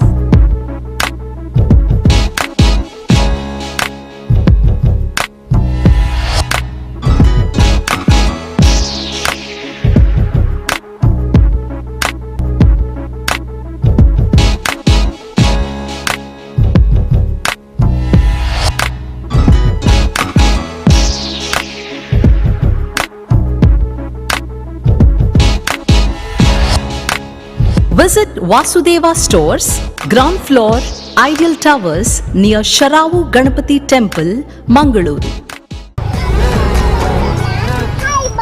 Hi ಏನು ಆಶೀರ್ವಾದಕ್ಕೆ join ಆಯ್ರ ಬೈನಿ ಆಶೀರ್ವಾದ ಬಂಡೊಂದು scheme ಅವಟ್ಟೆ ಇಲ್ಲುಂಡು bike ಉಂಡು car ಉಂಡು ಇಲ್ಲಾಗ ಬೋಡೇನ ಮಾತ ಐಟಮ್ಲ ಉಂಡು guarantee ಉಂಟತ ನಂಬಿಕೆಗೆ ನನಂಜಿ ಪುದರೆ ಆಶೀರ್ವಾದ ಯಾನ ಸೇರ್ದ ನಿಕ್ಲ ಸೇರ್ಲವೇ ತುಳುನಾಡದ ಮಾಂತ ಬಂದಲೆಗಳ ಸೊಲ್ಮೆಲು ಆಶೀರ್ವಾದ 2.0 ಯಾಲ ಸೇರ್ದೆ ನಿಕ್ಲ ಸೇರ್ಲಿ.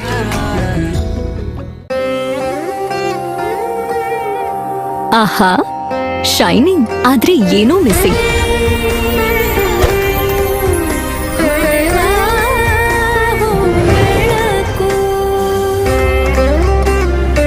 ಇದು ಹೊಳಿತಿದೆ ನಿಮ್ ಥರಾನೇ, ನೀನು ಸಹ ಹೊಳಿತಿದೆಯಾ?